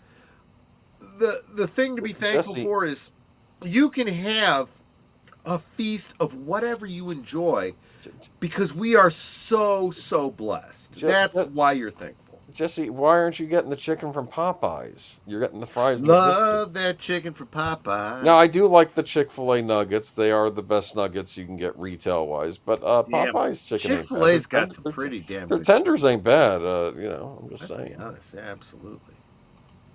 Now I want Popeyes. Why'd you do that to me? Now I have it in my head. I'm assuming that Deleted Scenes is talking about the original Jaws, the best movie I've seen all year. Gonna need a bigger boat. Just gonna need a bigger boat. So, was that the last urban legend we had, my friend? Yeah, that's it. I just doing the outtakes. Because I just realized we are 8 minutes past 11 o'clock. We're done. Well, my time, and we're done. I'm done with urban legends. Like I said, there are plenty more. There are plenty more, and there are there some are ones that are being created, being talked about now. New ones. There are some AI related ones that we will have to take care of. Yes. AI/urban legends. I'm telling you, man. Yeah, it's gonna take over, man. AI. Yeah. Well, Netter, why are you dancing over there? I got a song in my head. Okay, that's fair. This is how much Netter and I have been drinking tonight. Did you know that there was a made for... So y'all know I don't usually drink, but he gave me a pretty full glass of this concoction we made. She's not even done with it. She's drunk. I'm mostly... We're going to have fun tonight. What were you saying, Boomer? There was a made-for-TV sequel to the Stepford Wives called The Revenge of the Stepford Wives, where the Stepford Wives go nuts and start killing the husbands. There's your Monday night movie you got to hunt. You know,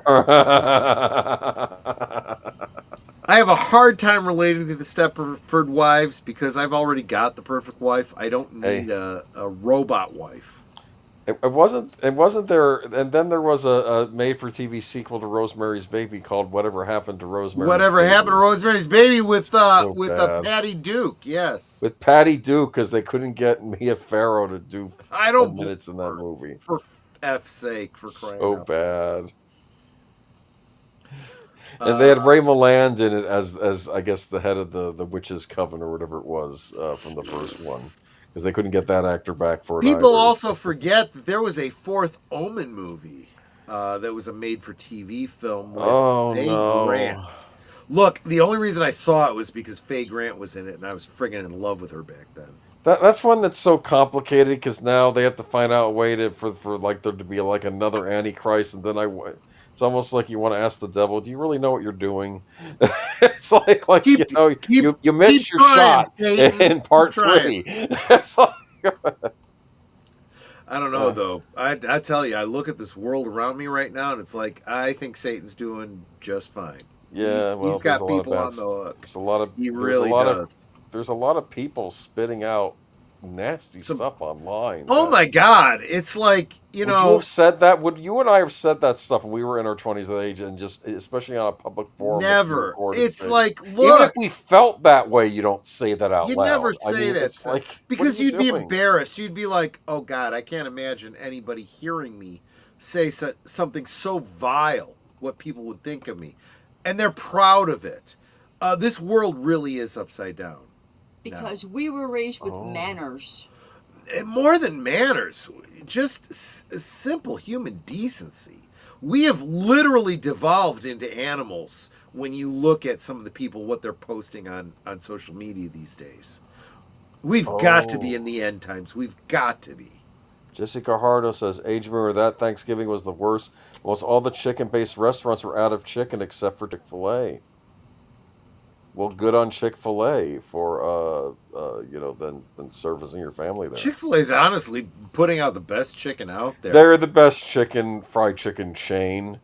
Even KFC is kind of fallen off over. KFC is hit or miss. That's the problem with them. They're either really good or really not good, and that's the problem with them.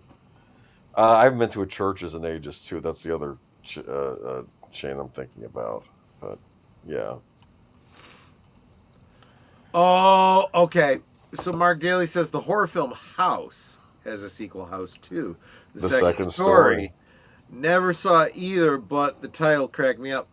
Dude, I've seen them both. I don't remember the second one, which tells me it's probably mediocre. That's okay. The first one I still had fun with it. The first one was William Catt and Richard Mole Dude, you gotta see it. If you haven't seen the first House movie, you gotta see it. It's Bill really Maher worth is in the second House movie. He has like a Really? brief part. Yeah, he's like some. I don't know if he's a realtor or like an ex or like the That's ex-boyfriend funny. of the guy's girlfriend that That's he's dating. Or funny. something. That's funny. And then there's like instead of it having Bless you, Netter. instead of Norm Peterson from Cheers, it's the guy that played the mailman. Cliff is in it. What's his name? That's kind of funny that one was in one. And one of the others in the sequel. Yes, he That's shows kinda up. funny. But this one's more about weird time travel than ghosts. It's like stuff from other, like there's a caveman that pops up, and then There was dude from the old west. So I've And, talked yeah. about the movie Waxwork and Waxwork 2. Waxwork had a huge impact on me, and then Waxwork 2 was a very different tone. They recast the female lead, which kind of ruined it for me. But then Bruce Campbell shows up, and it becomes a Bruce Campbell film. And it's I have to watch it now. Yeah. You need to see both. So the first one, of course, has Dana Ashbrook from Twin Peaks. Oh. So yeah. The first. Don't. I am not a big one that says, well, you got to see the first movie before you see the second movie. But with Waxwork, you do need to see them. They're two very different tones. God bless you, Netter, twice. Thank you. And you do need to see the first before you see the second. That's my opinion. Geek Flag with Nate Knows again drops $2 to say, bless you, Netter. Thank you so much, my friend. And Geek Flag, you got to get your wife in here sometime. She needs to say hi to us at least once. Just saying. Yeah. But I asked the lemon what it wanted for dinner. It just gave me a sour look. Funny, man. I just realized we're a quarter past the hour and I'm keeping you. And you. Yeah, I have to get to bed. I need I'm to the probably party get a pooper, booze everybody, sponge in sorry. me and into my wife. And then we gotta do whatever we gotta do before we go to bed. And then we gotta get up to go shopping tomorrow. So You should get, if there was a Publix in your area, they have buy one, get one free on Milanos. ooh, that sounds good. I like the mint ones. But that's just me. There you All go. right, do we want to go through what's coming up this week, or I know we did the promos. Well, so- I mean, I did the promos earlier. Let's just say that for the weekend. Let's just do the weekend. So Sure. later tonight for some of you, depending on what time zone you're in. Tomorrow for us, over on Big Al Presents Films with Friends, Phantom of the Opera. Great musical. Looking forward to that one. Then Sunday, of course, Agent Boomer. What are we going to be talking about on Geeky Geezers? Lots of things, some Batman news, oddly enough, in the comic book realm. We're going to be talking about that. Yeah. A very popular comic book got released featuring Batman, which is surprising. You don't normally hear about that stuff lately. Also, a certain late night host who has been let go. And we have some other things to talk about, too. And another Xbox price increase for the console, even though we just had one. And, I told you. oh, and Martin Scorsese's making a ghost story movie, which is odd because he doesn't normally do that kind of movie. So, interesting. He must need some money. I don't know. Nate says, okay, Troy, don't you go making any babies. Yeah, unless it's an Abraham and Sarah kind of situation, that ain't going to be happening. Yeah. Well, that has been known to happen. All right. Yeah, that's true. Okay.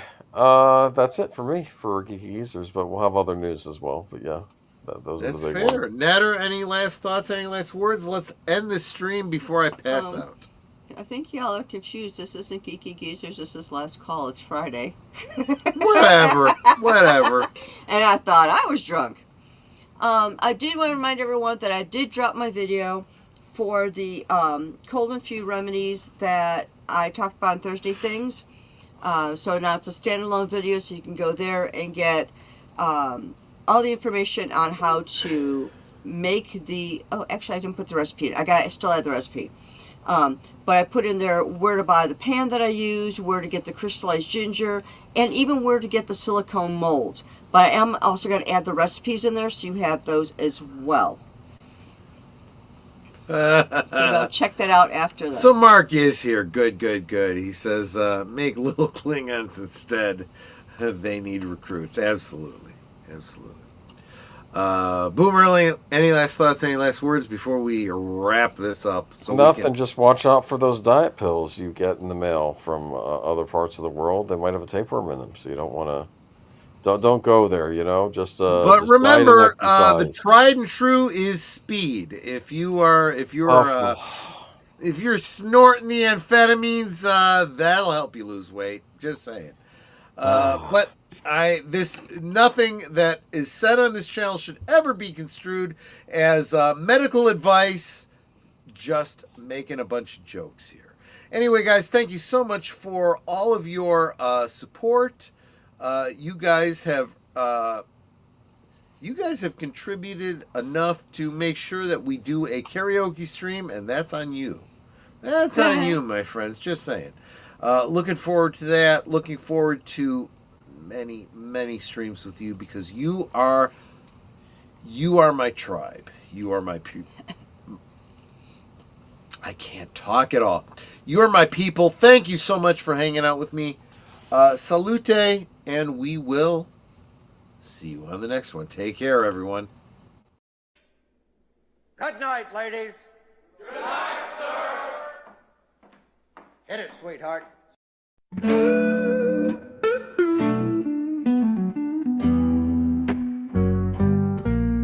The neon lights are fading, closing time is near. Whispers in the corners, secrets shared sincere. The bartender's polishing the final glass. Time slips away like moving through the grass. Last call for alcohol, make your dreams come true. One more round, friends, from me and you.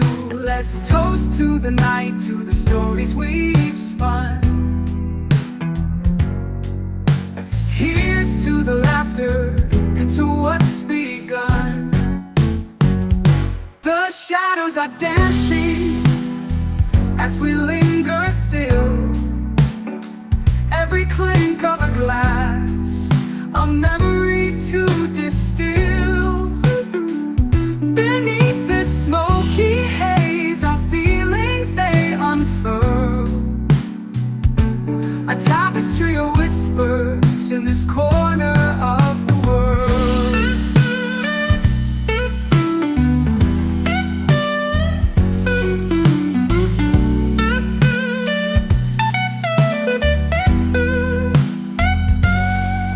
The jukebox serenades us with a final tune, crooning to the lonely and the lovers under the moon. With every soft note, the end draws ever near. But in this fleeting moment, there's nothing to fear. Last call for alcohol, make your dreams come true. One more round, friends, for me and you. Let's toast to the night, to the stories we